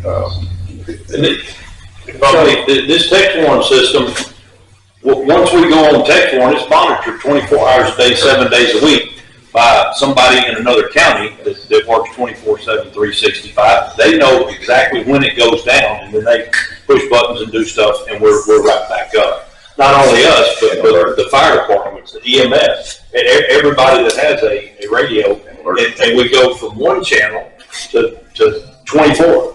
I don't think anybody here doubts that we need to fix it.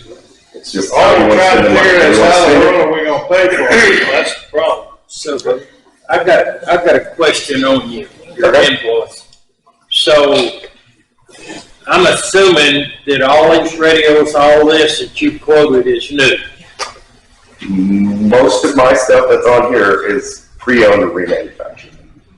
Okay, so these radios cost about $6,000 a piece now. So I do have new, but I was told to do this in the most cost-effective manner that we could. Okay, I guess my question would be, why do you put used on here or refurbished? Most of the time, it's just the way when I do, I put new in the front, and when it's the other way, I just leave it the way it is. But I can put any way you want on there. My new stuff, pre-owned comes with same warranty as new does, which is Same warranty? Same warranty. 100,000 miles?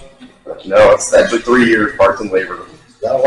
We do this all over the country. It's not just our local. We just happen to be located in the Woodlands. We did this in Tennessee. We do this in Colorado. We did this in West Virginia. We buy and sell new stuff, pre-owned stuff. We take in huge trade-ins from large counties like Orange County, California, and Florida. When they switch entire radio systems, we get their entire radio system because somebody took it on trade, and then we turn around and sell it to small and medium. We all knew it was coming, we just didn't know when. Yeah. They're working on something, they're working on Cold Spring. Oh, I agree. I don't. We just gotta figure out how we're gonna fund this. refurb stuff, he said it ain't the same warranty as the new stuff, 3-year warranty. Yes. If it breaks, it comes out, fixed, gives us another one. 100%. Same radio we get. I can't hear you. They had and they got on the radio. Okay, just stay right there. We're on 16, we're gonna kind of bring it up, open up 17. Consideration, discussion, possible vote, approve utilization of Senate Bill 22 funding for the Sheriff's Office detention center. These are gonna go hand in hand. Now, there's a way to make this thing work, but I'm not sure, the Senate Bill 3022 is $350,000. Yes, sir. Correct. And in order to participate in it, we've already applied, we're waiting, I think on the 12th, they're supposed to be, the contracts are supposed to come out, and the check's gonna be in there. Yes, sir. That's what the email said, I thought. I could be mistaken about that. I copied y'all. Yes, sir, I got it. Wasn't it the 12th? Yes, sir. They're supposed to make their next move. In order to apply for the grant, we had to make sure that the sheriff's salary had to be $75,000 and each of the deputies $45,000. We corrected that in last year's budget. They're making that. The deputies are at 53. And the statute, what I'm talking about is 130.911 of the local government code. Now, you have to use the money to raise those salaries up to those minimums. It's put into the local government code. But if you have complied, you can use the $350,000 for vehicles, firearms, and safety equipment. I submit to you, if you ain't got a good radio, how are you safe out there? Why spend the $350 on the radios? I know you don't like that. But if we can make this happen, we can cough up the other $150 and probably get it. Well, that money was to use that for raising. I understand that. Giving them enough, well, they just had a raise. Everybody got a $6,000 raise a year or two ago. We're talking about another $7,000 raise. Are the radios important or not to you? Sometimes we have to make tough choices. Sir, we're not gonna tie the radios to the salary.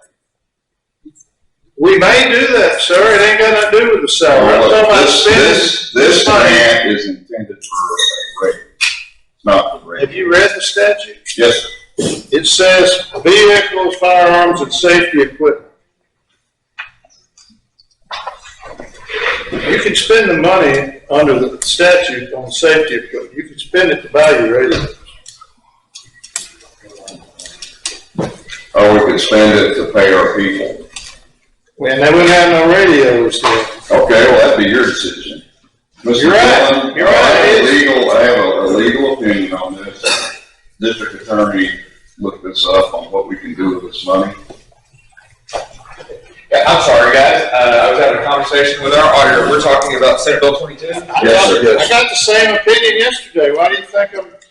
Okay. I'm sorry, what was the question? Can we use this money on salary? We're talking about Senate Bill 22 funding, is that correct? Mm-hmm. Okay, yes. So you can use it on salaries. Yes. You can also use it to purchase vehicles, firearms, and safety equipment. So Senate Bill 22 funding, and we took care of this last time. So basically the entry point for Senate Bill 22 for the rural sheriff's salary assistance grant is that the sheriff makes $75,000. Y'all took care of that last time. Each one of our deputies has to be making at least $45,000. That has been taken care of last time.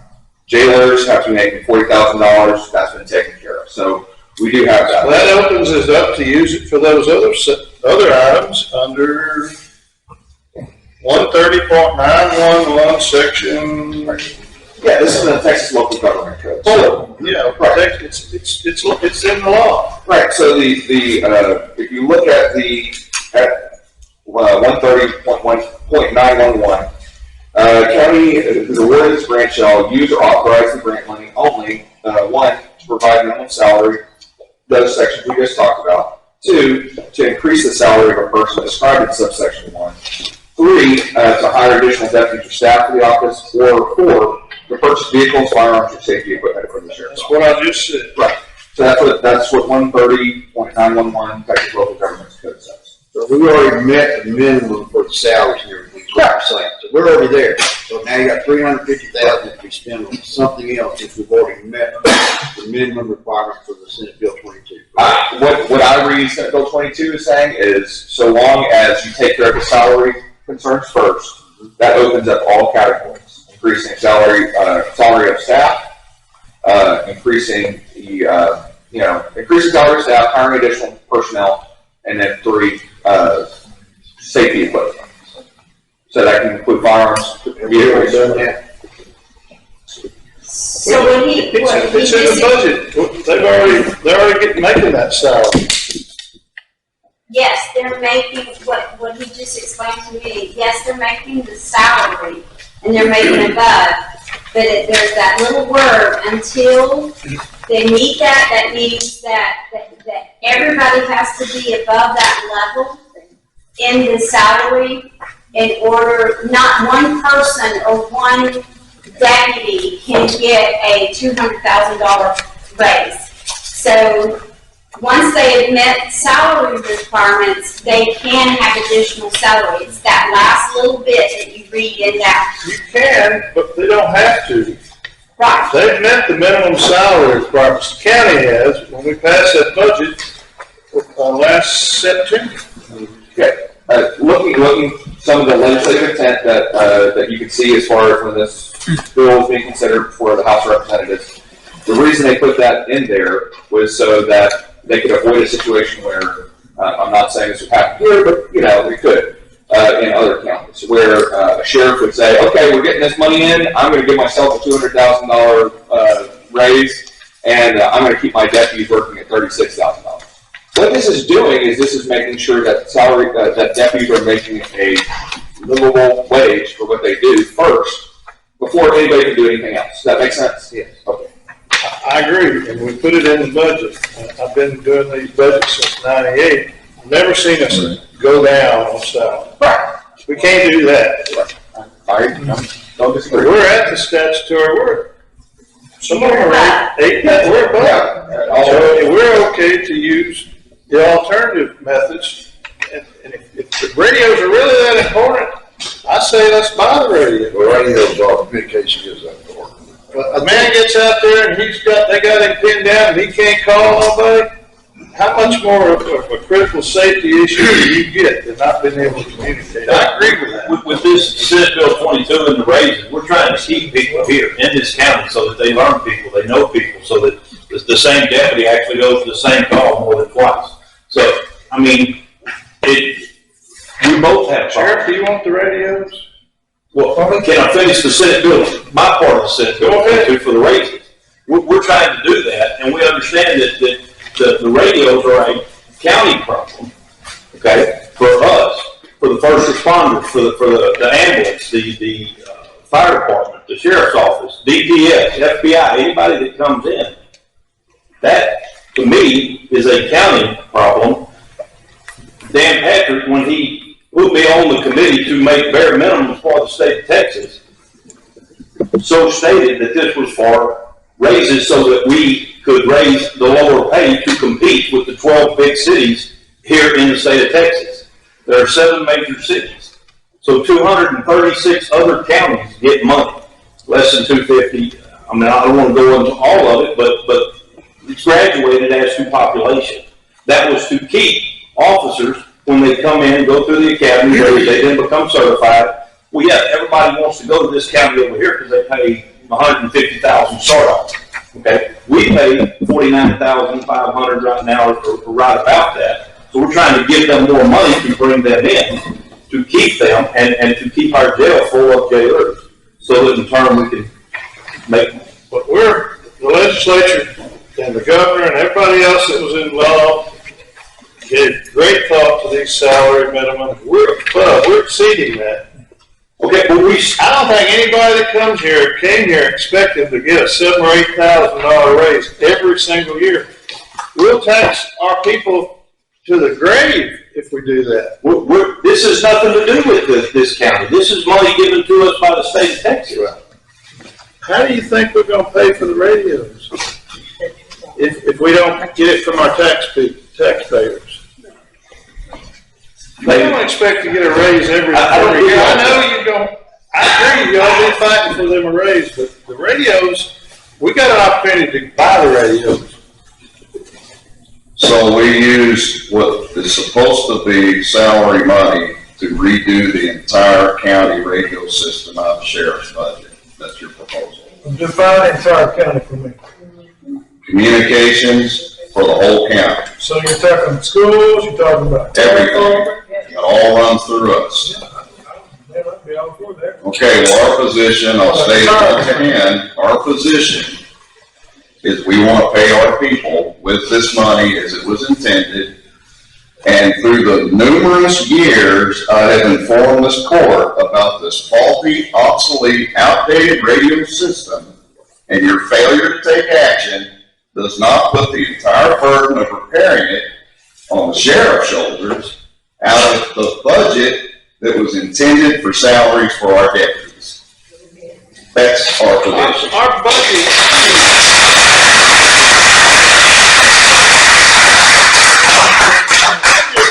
It's just 5 months old, and here you are wanting another $7,000 or $8,000 raise, though. I mean, we just lost another deputy for $13,000 more. He drives 15 miles out of the county. May I interject, Your Honor? I just retired from DPS August of last year, okay? I would not be able to work in this county for the salary that the sheriff provides me were I not also earning retirement from DPS. you worked at DPS? Yes, sir. Now, I how retired many years in a after row 26 did you years. get $7,000 or $8,000 a year raise every year? Not many. I got one substantial raise, and I say substantial raise. Why would anybody expect that to happen every year? You can't do it every year. No, sir, but if I may, the court is interpreting safety equipment to apply to radios. I believe the legislature intended, and I think the sheriff would back me up on this, it's referring to safety equipment for individual officers. It's referring to bulletproof vests. It's referring to tasers. It's referring to handguns. It's referring to pepper spray guns. Those types of items for individual officer safety. Because you have counties, rural counties. Perhaps we ought to table this and get an Attorney General's opinion and let him tell us whether radios can be bought with this. But, I'm not saying to get it. There's nothing in the budget to do this. This is an opportunity to use it for the safety equipment and get what you need. Keep your officers safe. They'll be able to communicate. The few that we have left. Yeah.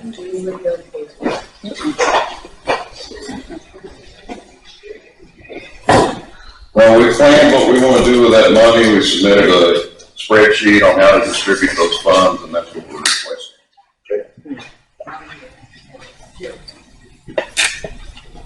Thank you very much. Yes, sir. Thank you, gentlemen.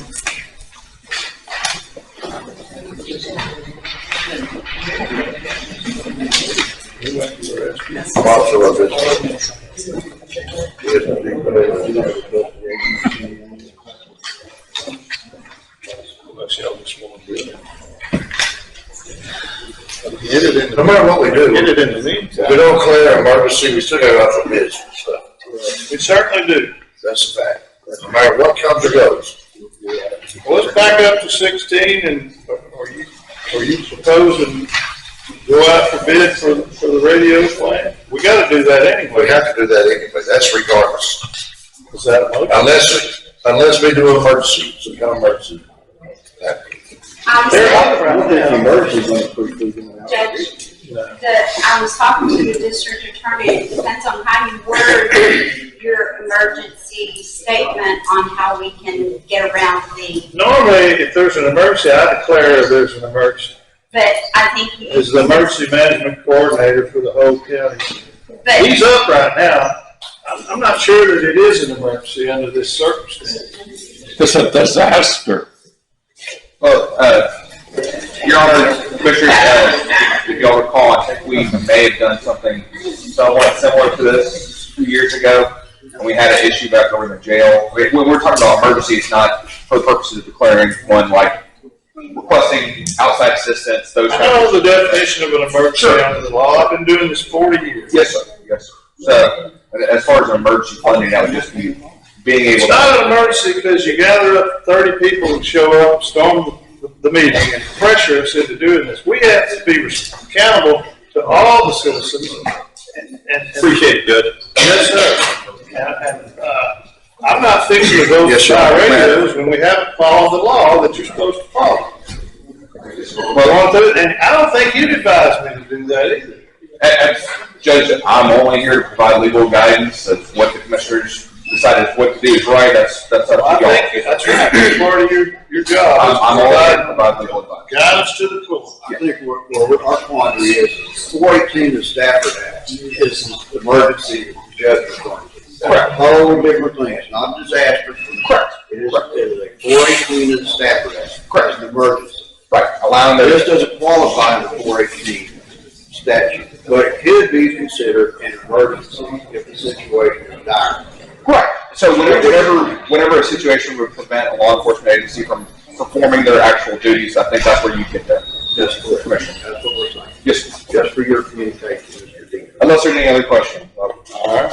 Judge, I'm probably the one who listens to a radio more than probably 60% of these officers here, because when I knew on the side. But we got radios now. Okay, well, if you listen to a radio, you know how many problems there is.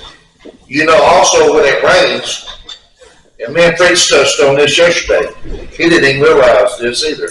When it rains between Shepherd and Cold Springs, phone lines will not work, point blank. It might be 2 or 3 days for a phone line around. Talking about landline. Landline. That's a fact. Yeah, this works because it's fiber optics. Well, I'm just telling you, they don't work. If you don't have a cell phone, to a cell phone, you're not getting through. If y'all want to move forward to go out for bids, that's the next thing that's got to happen. Honestly speaking, with one of the members of the ESD board, I'm not so sure that what we have, what we're trying to do is what they want. Or we're working with what they've got. He says it will, if they have the radio, they'll do VHS and 800 in it. Console. No. Console? No, it's already in the dispatch center. It's already we've already planned for this when we did this 12, 15 years ago because of the outside agencies that were already on text. So just like we patched the current VHF channel of the Sheriff's Department to the text point system today is exactly the same thing we do with fire department. So they can stay on their VHF system as long as they want, and then buy radios to get on text one whenever they want to, but they'll still be able to talk back and forth between the text one system and the VHF system. And the Sheriff's Department, same thing. They can be on the text one system on their radios talking. I just asked him that earlier. And you said the same thing you just said, right? Yeah, it's the dispatch center. I mean, we're currently doing exactly the interoperable patching to Sheriff's Department VHF channels that would do exactly the same thing with the fire department. So that would So what do the fire departments have right now? VHF channel line. So they're going to have to change. They don't have to. No.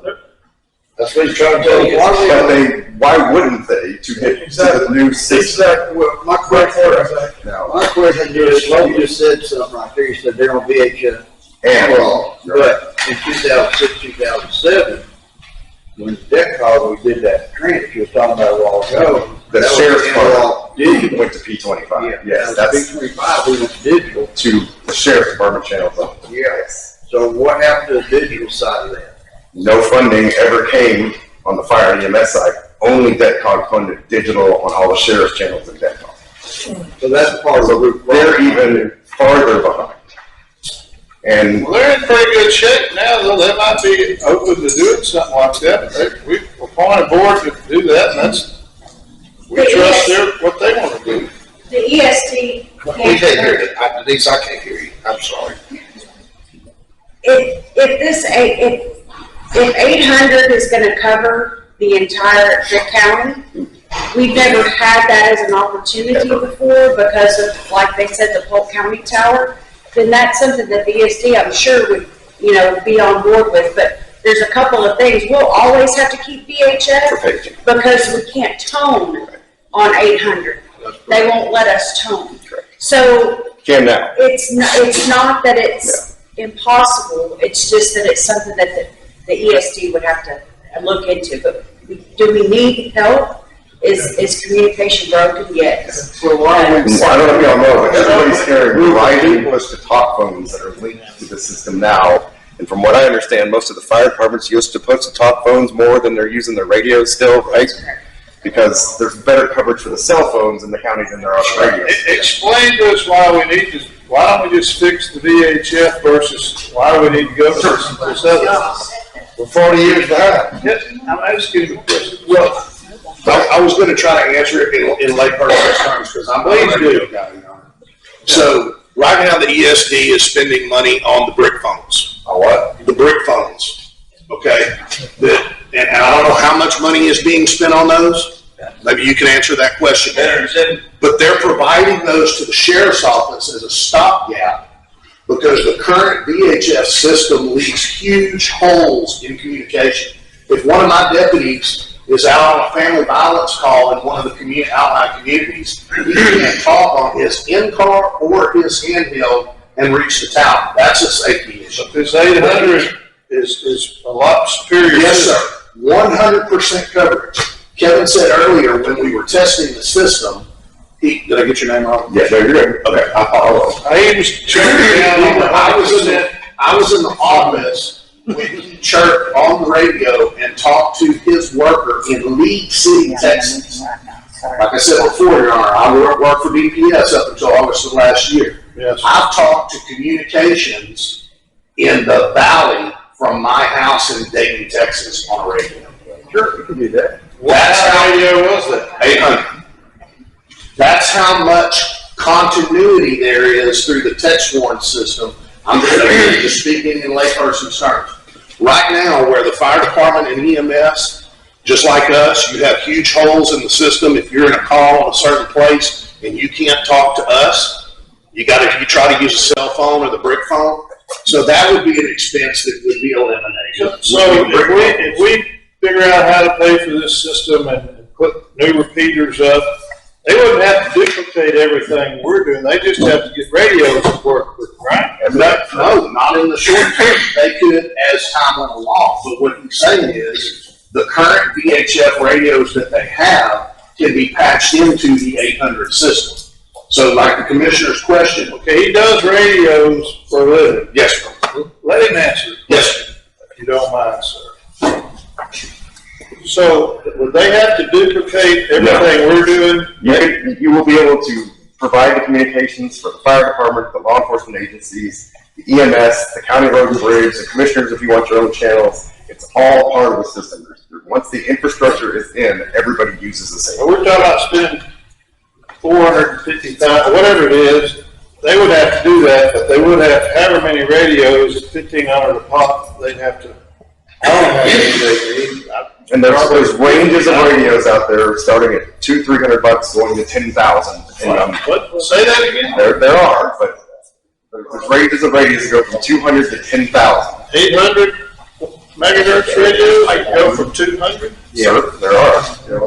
Now there's older Why are we models. buying and they're $1,500 radios? Because they're putting better sales pitch. They're not.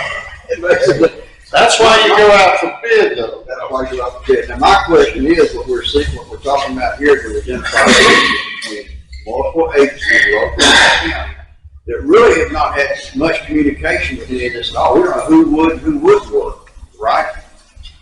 My suggestion is to put a committee together to go out, just come up with a path, short term, and put those groups that's going to be affected, like ESD, and see what we can do, combine and get everybody on the same sheet of music. Yeah, but you're going to be doing this. So, I mean, remember, they were offline for 4 solid days. They did not dispatch. And so, I'm telling you, what I'm saying they were on is, cell we come phones. with So, a path for today, and then put some people together to communicate with all the shareholders, all the stakeholders, school district, ESD, constables, JPs, whoever, to come up with a total plan that we don't have, if they're on how it's gonna work. Why don't we have a bifurcated approach to that? We can do that, get your committee and let them study it, but it sure wouldn't hurt to go ahead and go out for bids. Because I believe this fellow's been doing this around the county for 30 years or 20 years. I believe he's developed a system here that's pretty good. Well, it ain't gonna hurt us to go out for bids for it if all the bids are, we don't get it. I'll make a motion to go out to bid for the communication system, and parallel to that, put a committee together to do a future plan on communications throughout the county to incorporate all radio agencies into a single. Next Commissioners Court meeting, the committee, to meet with us? Yes. Do we need to appoint? Who are we gonna appoint on the committee? Well, I think we'd leave like ESD. Well, that's not. He's still motioning. Are you? That was my motion. All right. Need a second. Do I have a motion? Do I have a second? I'll second. I have a second. I have a motion by Commissioner Brandon, second by Commissioner Natuno to go out for bids for a system of this nature, and so that we'll all be in compliance with the state bidding laws, and then also form a committee to do a study of the total communication among the agencies in the county. All right. That would be like a school district, ESD. As soon as we approve that, then we'll have to pick who's gonna be on the committee. Any other comments? All in favor say aye. Any opposed? Ayes have it, it's unanimous. We're gonna go out for bid for a radio system with a repeater and then an antenna. Update current telex dispatch positions, install new telex dispatch position. 45 handheld radios, 40 mobile radios packaged with antennas, miscellaneous dispatch console, furniture and room upgrades. I'm not sure what all that is. And remote mobile emergency dispatch system. That'll give you some redundancy right there. That's what's written all over the trailer, I guess. The emergent need was when all this goes down, something has to be there to dispatch. Last time we did this, the dispatcher was sitting in the lobby of the sheriff's department. Now, what do you want us to do in the emergent factor to make sure things don't fail? I mean, that's, if I had to put a number on that. We got a motion on the table.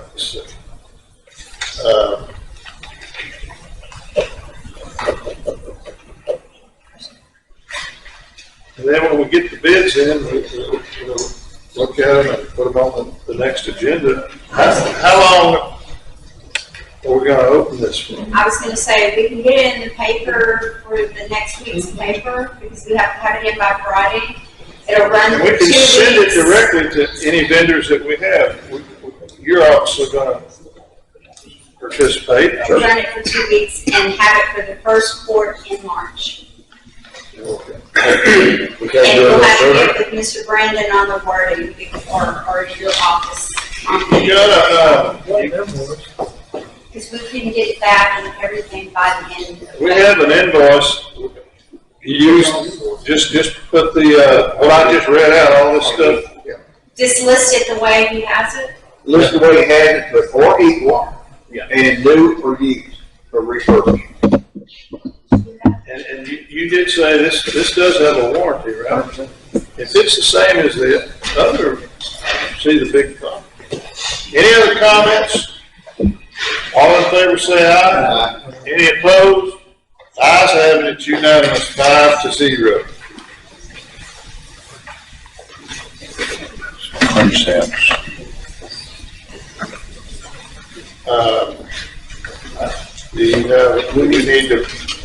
Do we need to form that committee, or? We need to put a committee together, each entity furnishing one of their choice to be on that committee.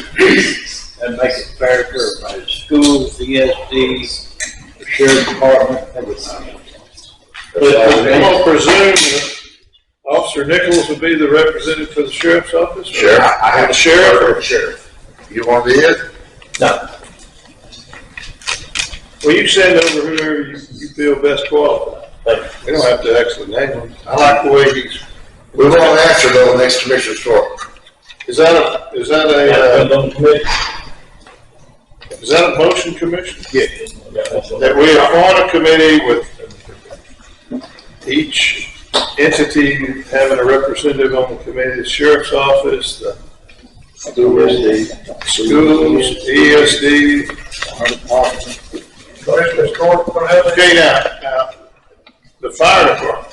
Every fire department's gonna be on it, or the ESD gonna be on it? How would that work best? Ms. Lewis? Hold on, I think Mark's on, he'll get a pick. I want the Commissioner's Court to have his appointment too, and that's gonna be Raymond Crawford. Okay. He's a regular person. Okay. I figured there was our resident radio expert. Yeah, I don't know where he went the other way. Okay, I have a motion by Commissioner McAnally. Next commissioner's court, man. Form the committee with all the entities having a representative. Do I have a second? Second by Commissioner Brandon. To form committee. You getting all this done? I'm trying. Yes. Any other comments about that? All in favor say aye. Any opposed? It's unanimous, 5-0. Anything else you got to add?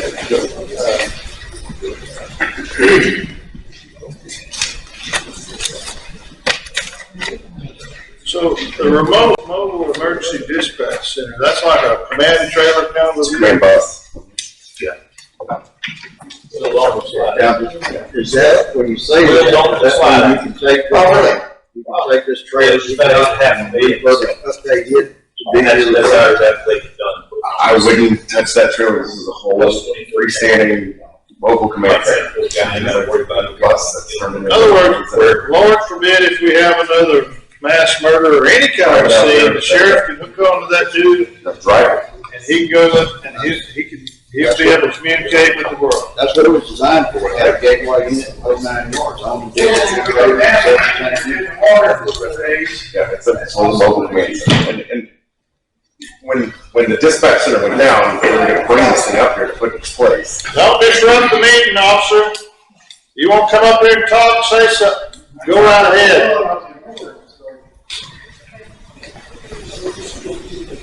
Yeah, so during having to take stuff down while we put the new system in, you're going to have some kind of dispatch center. So, well, we need to do something. We can't have to sit in the lobby anymore. So let me ask you this. Y'all are in the radio business. Do y'all not have a rental unit? That's another thing my company does. I have fire trucks, ambulances, mobile command centers that I Okay, do. so what would be the price of having one on standby for the sheriff department, hooked up, ready in case? $2,000 a day. Okay, now, $2,000 a day. now the second thing is. That's why I'm saying it's easier just to buy it. Wait a minute, hold on a second. If you're talking about taking that down, we need to get with him and have him call DPS and use one of those mobile response trailers. Yes, they're full of them. They can do that. Those are text warning trailers. Yeah, they wouldn't do anything here unless you have text warning radios. Well, they were here during Trails In. Right, for all the radios that came in on And they were coming down during the flood the other day. For the radios on text. You know, so. If you got text warning radios, you could use them. You can call them and see if they can come down and do it. Well, they might have been stopped. The water didn't get high enough to get over the repeater, so we didn't need it. Well, I mean, that's it. That's happened. You know, that truly happened. But it's an option. It could literally be it's a tower in a place where water got over the generator and choked the motor down.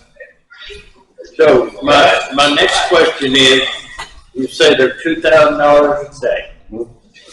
If the sheriff was to call you at midnight and say, man, I'm down, how quick can you get here? If you were on a contract that we had your equipment set up in the trailer, it'd be there in less than 2 hours. Well, I just asked you, You have to be on a contract. set up. For generic, no, that's generic. If you had a contract with us to supply, like we do the ship channel, and that large ship channel fires go, lots of my command buses go to the ship channel and just sit there to do exactly that same thing. Yeah, but repair seems like mandate on that. We need to follow up on this resource that Commissioner Brandon. Well, I just want that information to see if, I mean, if it was an emergency, I mean, you know, it is what it is. It never hurts to make a telephone call and ask, what can you say? Well, I can start with Clinton, I guess. Exactly. What do you call it? It's a checkpoint emergency command center. Mobile, light on the Emergency commands. Mobile. communications on the He comes say, you can get on the computer, according to my computer, y'all have a command center, why aren't you using it? Well, it needs some update. I should go CNN. I don't feel this. Thank you so much. Thank you. Give her your contact information so she can send you this proposal.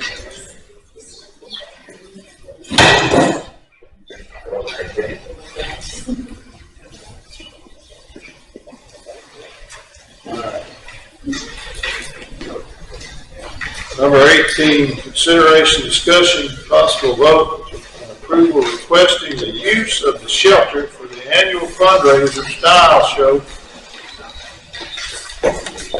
It says for cleaning. Lovely and delightful Miss Capers here. Yes. Good morning, Judge and Commissioners. I'm Kate Capers, President of the Women's Aid. This is Whitney Gardner, she's our secretary. We are up for our annual style show. The past 2 years, we have made a donation to the, I shared with you the recipients. I believe there are 13 that benefit from our fundraiser that depend on our contributions each year. In the past 2 years, we have had an agreement to pay $100 for the funeral. They waive the insurance and we put a deposit check for the team. Can I get a motion to do the same deal we did last time, if that's what y'all are asking? Yes, sir. I have a motion by Commissioner McAnally, second by Commissioner Brandon. What was it, $100? It was $100, and then we put up the cleanup fee, the check for deposit, and they waived the insurance last year. All right. Any questions? All in favor? Aye. Any opposed? Ayes have it. It's unanimous. 4-0. Commissioner Lawrence has stepped out. Thank you. Anything else? That's it. Thank you. Item number 19, consideration, discussion, and possible vote. Since the computer stuck an and in every one of these agenda items, that and just don't flow right. To approve request to use, for use of the courthouse square on April the 20th, 2024 for a wellness vendor event. Judge, the gentleman had to leave. He said you could put him back on there for the next court, if you don't mind.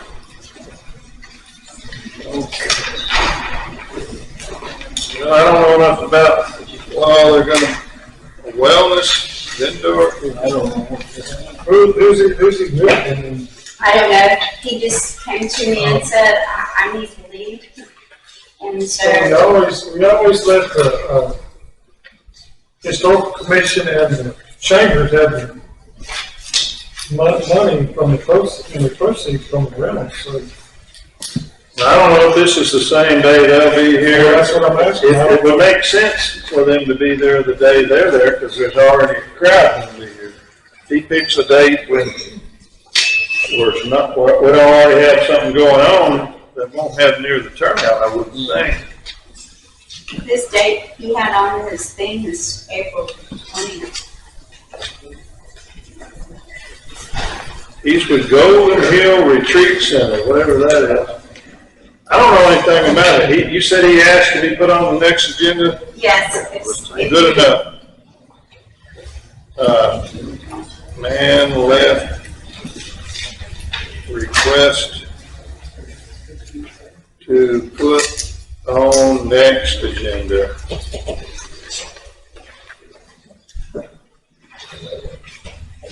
Put on next agenda. I think the very next agenda, everybody goes to school, right? March, first one of March. Ain't nobody going to school, are they? I thought y'all all canceled the school.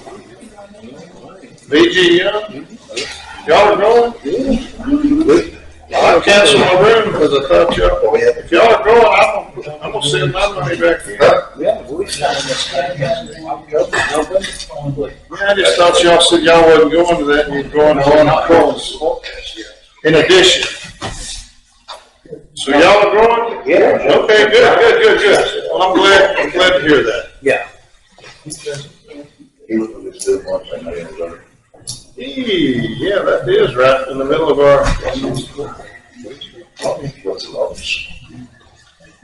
Well, if we hurry, we could get through with everything and then highball up there. That'd be cutting close. I'm gonna early bird. Early bird, huh? Okay. Well, you get. You learn from me, I'll be there afterwards. Are you going too? Yeah. You are? The early deal is on I'm the not budget. staying, I'm gonna go and drive back and forth. But I'm not staying. Okay, good. I'm glad to hear that. I just thought y'all had all decided to go to something else. No, the one I said I wasn't going to. Better go than one South Park, it's a long ways. Yes. All right, Announce so we're passing on 19. Number 20, consideration, discussion, possible vote to approve donation of $11,000. And I may have got that wrong. Is it 11 or 12,000? It's 12, Judge. 12? 12. For residents of Emerald Point for road improvement on Emerald Way. That's up precinct 4. Commissioner? Yes, sir, there's a road project, and like always, everybody comes to us and wants more than we can deliver, and they were willing to put up, there's 12 different people wrote a $1,000 check. Good motion. Good. Accept the donation. I have a motion by Commissioner McAnally to accept the donation of $12,000. I have a second by Commissioner Brandon. Any comments or questions? All in favor say aye. Any opposed? The ayes have it, it's unanimous, 5-0. What are y'all gonna be blacktopping it or something like that, or what? We've already blacked out Okay. the budget. Item number 21, consideration, discussion, and possible vote to approve and now she types exactly what they write down. This says accept, but I think they probably want us to accept a payment from Ricky Patton in the amount of $1,756.94 for work completed to his driveway at 325 Pine Drive. Okay, come in. Did that really say driveway? Driveway. Yeah, he come in and, bought his permit, and he wanted, stabilized sand put around it. And I made him a quote to go to Huntsville and get 2 loads of stabilized 1.1 sand to put around it. And, that's for the money, the 1765 or what, that's where that generated from. So it's basically a culvert policy, you just charge. Yeah, in lieu. We're talking about at the end of the driveway where the culvert is, though, we're not Send the culvert. No, the whole cover. We put it, he come in and bought a cover permit. Yeah, but the way it's worded, it says driveway, we're not all up on his private. No, We're just talking about, that's what it said, it's a driveway permit. Yes. And we put his driveway covered in. Yes. But he didn't want nothing but stabilized sand put around it. And I told him, he wanted to buy it, we'd do it. basically an upgrade from you got the deluxe model. He got the deluxe model. Okay, I just want to let the world know we wasn't in the business of fixing people's driveways. No, it wasn't that. Yeah, because I'd have to abstain from that. I'll make that motion. I'll second.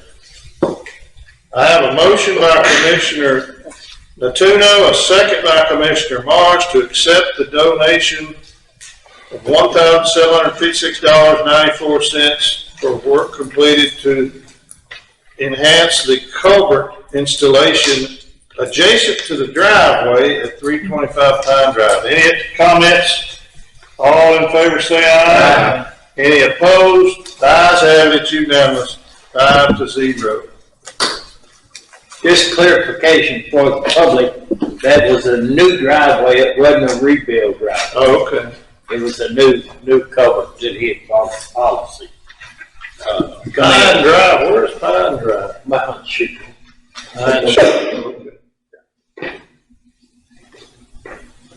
Item number 22, consideration, discussion, and possible vote to approve the bond renewals for San Jacinto County District Attorney Anthony Dotson, Robert A. Frayer, and San Jacinto County Extension Services Dennis Chamblee. I'll make that motion. I have a motion by Commissioner Natuno, a second by Commissioner Brandon. Are there any questions about that? All in favor say aye. Any opposed? Ayes have it, it's unanimous, 5-0. Item number 23, consideration, discussion, and possible vote to approve necessary action for Innovation Center. I got a email from Bob Basham, who's our grant administrator on that. I sent all that to y'all, I don't know. What? Governor, where are we at On the generator? on Innovation Center? Has the generator come in yet? It'll be here tomorrow. The lift's sitting here today, waiting on it. Good. Me and Mark seen delivered this morning. Fire marshal inspection is tomorrow morning at 10:30 a.m. Is there anything that needs our attention that you got it going like a Swiss watch, right? Well, we do have to close out Bob Michelle's checklist on the documentation, but that's it. Johnny's working on that, I expect to have that probably next week. How about the hallway floor? I have been given no direction. Nothing, you're not gonna do it now? Well, yeah, we're gonna do it. I've got a hold of him, but he's got it in this paperwork. I'll put it like that. On the hallway with the Logo, signature logo. county seal. Yeah.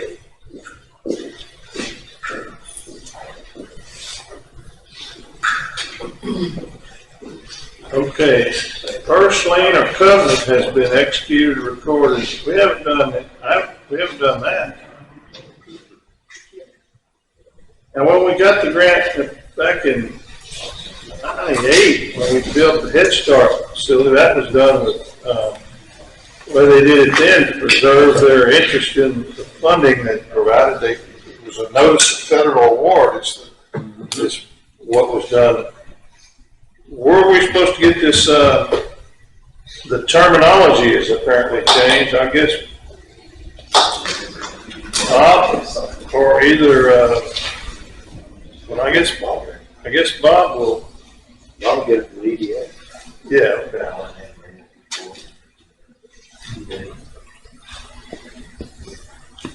Permanent insurance on the facility has been obtained, I'm sure we've had that. It's on the list, just. Well, I haven't executed no covenant or lien or notice of federal award or whatever Did yet. you see 11 about the 20 years?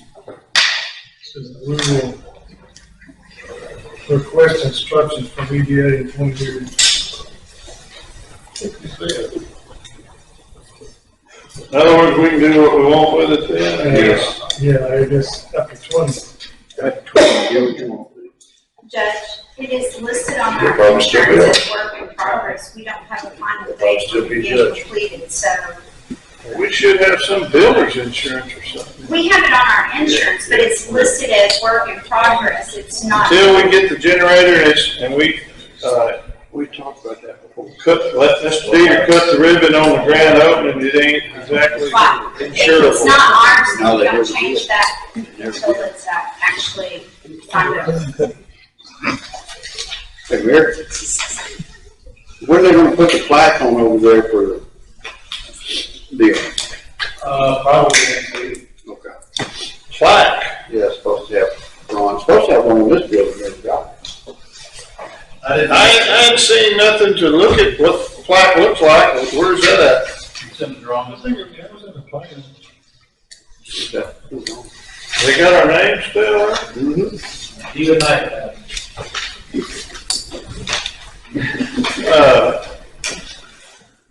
Okay, final acceptance report. We're not quite ready to sign that yet until we get to Unless you're not ready to sign it. It's not ready to be signed. All right, he just sent us all this ahead of time, so I guess. I'll let you know when it's forward all about.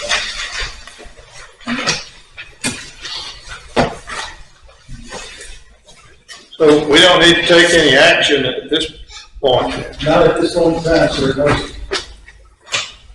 Well, I'm glad we're seeing light at the end of the tunnel on that bill. I hope it's not a trend.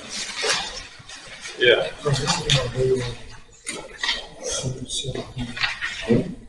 Okay. Well, the short of paying the bills, we're towards the end, we're at executive session. I have one personnel matters on 551-074. We're talking about the permit department needing some help because one of their employees broke his leg at this FMLA or whatever you call it. Yes, sir. Yeah, and I've got one similar to it on. It's good there. Okay. What time? I'll take a 5-minute recess. 11:29, we're gonna adjourn regular session, move into executive session pursuant to Texas Government Code, sections 551-071, 072, 0725, 074, 076 to discuss mainly personnel in regular executive session, reconvening in regular session. Item number 24, adjourn executive session, reconvene in regular session for consideration, discussion, and possible vote on items discussed in executive session. As I said, we discussed a personnel issue and the permit with one person down, and she's overwhelmed with permit issues and inspection of systems that are not in compliance and that sort of thing. So we talked about getting her some relief there under the environment, and we can fund it with the environmental code officer position that we've had open for quite some time. About running out of things to say, I'd like to hear a motion. I will make a motion to allow a code enforcement / DR job at $39 an hour. No. 39,000. 39,000. I wrote it down here wrong. I was fixing to apply. $39,000 annual salary to start with. With a notice going out at your discretion. I'll second that.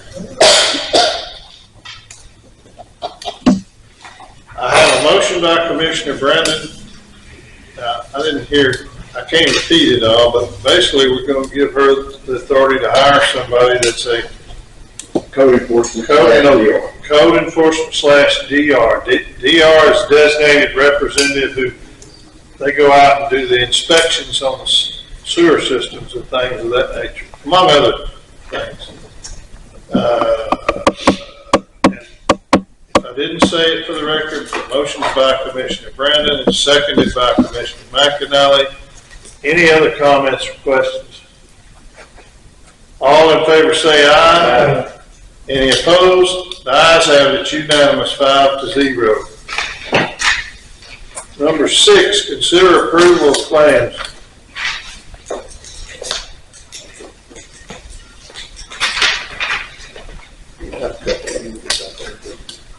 You got a couple?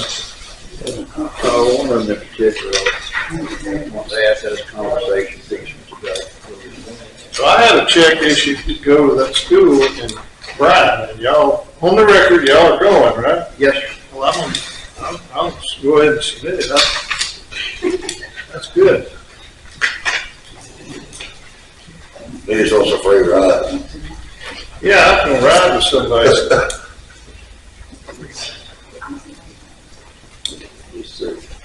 It had to do, we get the paper sheet.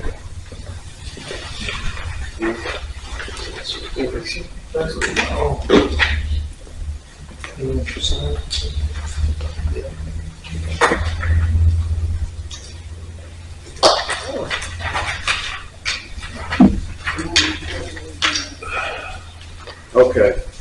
On our conversation we had today, earlier about these towers, we pointed out, we don't even have wood feeder. I think I made the comment, we're always paying a tower fee up there in Oakhurst. I'd like to check into that because there's Crown Castle that's on the bill to pay Oakhurst Police Tower for $443.37. So if we're not using that tower, why are we paying that fee? We may still have our equipment on it. We may, that's what I'd like to check to see. I think they just stole the service. Okay. We just need to check to see because, maybe ESD has something out there, I don't know. This resolution, I'm changing it, put Margie's name in here. It still had Caroline. But I'd like to check into that. So going forward, don't forget to just see. Ma'am? Going forward, if you want it paid or not. Well, Hold off on it. Is that what you're that's asking? what I'm saying, till we find out exactly what we're paying for. Sheriff, do you know if any of your equipment, repeater-wise, is still on that tower that they're talking about? Yes, sir, I do, and the sheriff's office has nothing to do with that Crown Castle tower over there. Okay. How about the ESD? We still, That's the ESD. We're talking about bills we're I paying. know, but I'm saying, it may be ESD, but it still needs to come off. I'm just trying to. Well, I mean, that's up to them, I would say. Right? Right. So it needs to come off. Wonder how long it's been off of there, any Well, idea? she just got through saying she's been here 6.5 years and she's been paying it 6.5 years. Well, it was on there at one time, we entered into a contract. We did, a long time ago. Has anybody looked at the contract lately? I know we hadn't renewed it lately. Actually, it didn't come out until yesterday when I was having a discussion with one of the people. They said, oh, we only have one repeater on one tower. I'm going, then why we got this one here? We have a generator out there at one time. Well, then maybe we need to take that generator and move it over here to Cold. Well, it's one of them that we bought with her. Oh. The red ones, diesel ones. That's what it is. Some of that got the grant 20 years ago. Almost. I don't know if it's still there or not. some of that stuff was stolen, but they even stole the wire. Yeah. Did they? Yeah. Well, anyway, we can stop the bleeding, but not quit paying the tower rent if we're not. We'll find out if it's We'll working. check or and not. see if we have anything on it. Yeah, they can see. And if we don't, let's get He rid of it. just said we don't. I thought that's what he said. That's what he said. What's your stuff there? We don't gotta pay it. $400, they were right. Right. They have us in 2 weeks now. Who all is it? Yeah. Who all is it? Sheriff, I changed the auditor's name in this resolution, you just signed it. Did he fail? Yeah, Appreciate you getting back with it so quick. I think Mr. Capers was one. So. No, the boss, yeah. He was asking me about the board members, I was telling him several ones.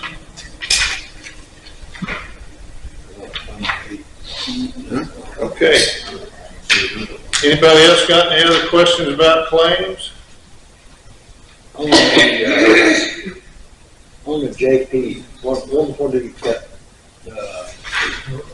$300 postage. Which JP are you talking about? I thought we was using all electronic. That's right. They send out notices about so often, but I don't know, I hadn't looked at the bill. I know at the first of every year, he sends out notice, You talking about the stamps, the book stamps? he sends out I don't want to call it a State of the Union thing, but I have never seen it. I didn't get one, I live in his precinct. But I know that he does something, he sends it out and welcomes new members of the community. Not out there, not everywhere. No, he always put, stamps in here. You get him to go to your office, you go in and stamp on your postage, I'm sure you would. Oh. That's a joke. I got it. I've never seen the publication, I just am aware that he does that. I'll make a motion to pay the bill. Is there any of them we're leaving out? We're gonna hold that, the top grant. I have a motion by Commissioner McAnally and a second by Commissioner Brandon to pay the bills except for the Oakhurst Tower rent. Any other comments? Crown Castle, thank you, Commissioner. Any other comments?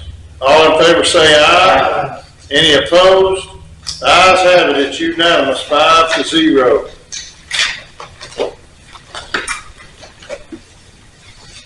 I don't have any budget minutes.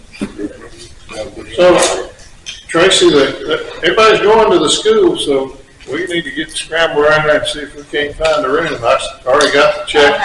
I'll just carry the check with me. Been a change in plan. Take all of our seats for dinner. Here you go, sir. While we're signing, I'm going to move to the next item, item number 7. Consider approval of budget amendments and revenue certifications. Have we any?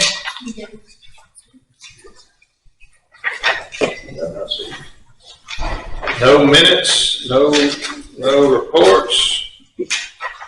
We just got to finish signing this one paper and then I'd entertain a motion to adjourn. What about number 17, what do we say?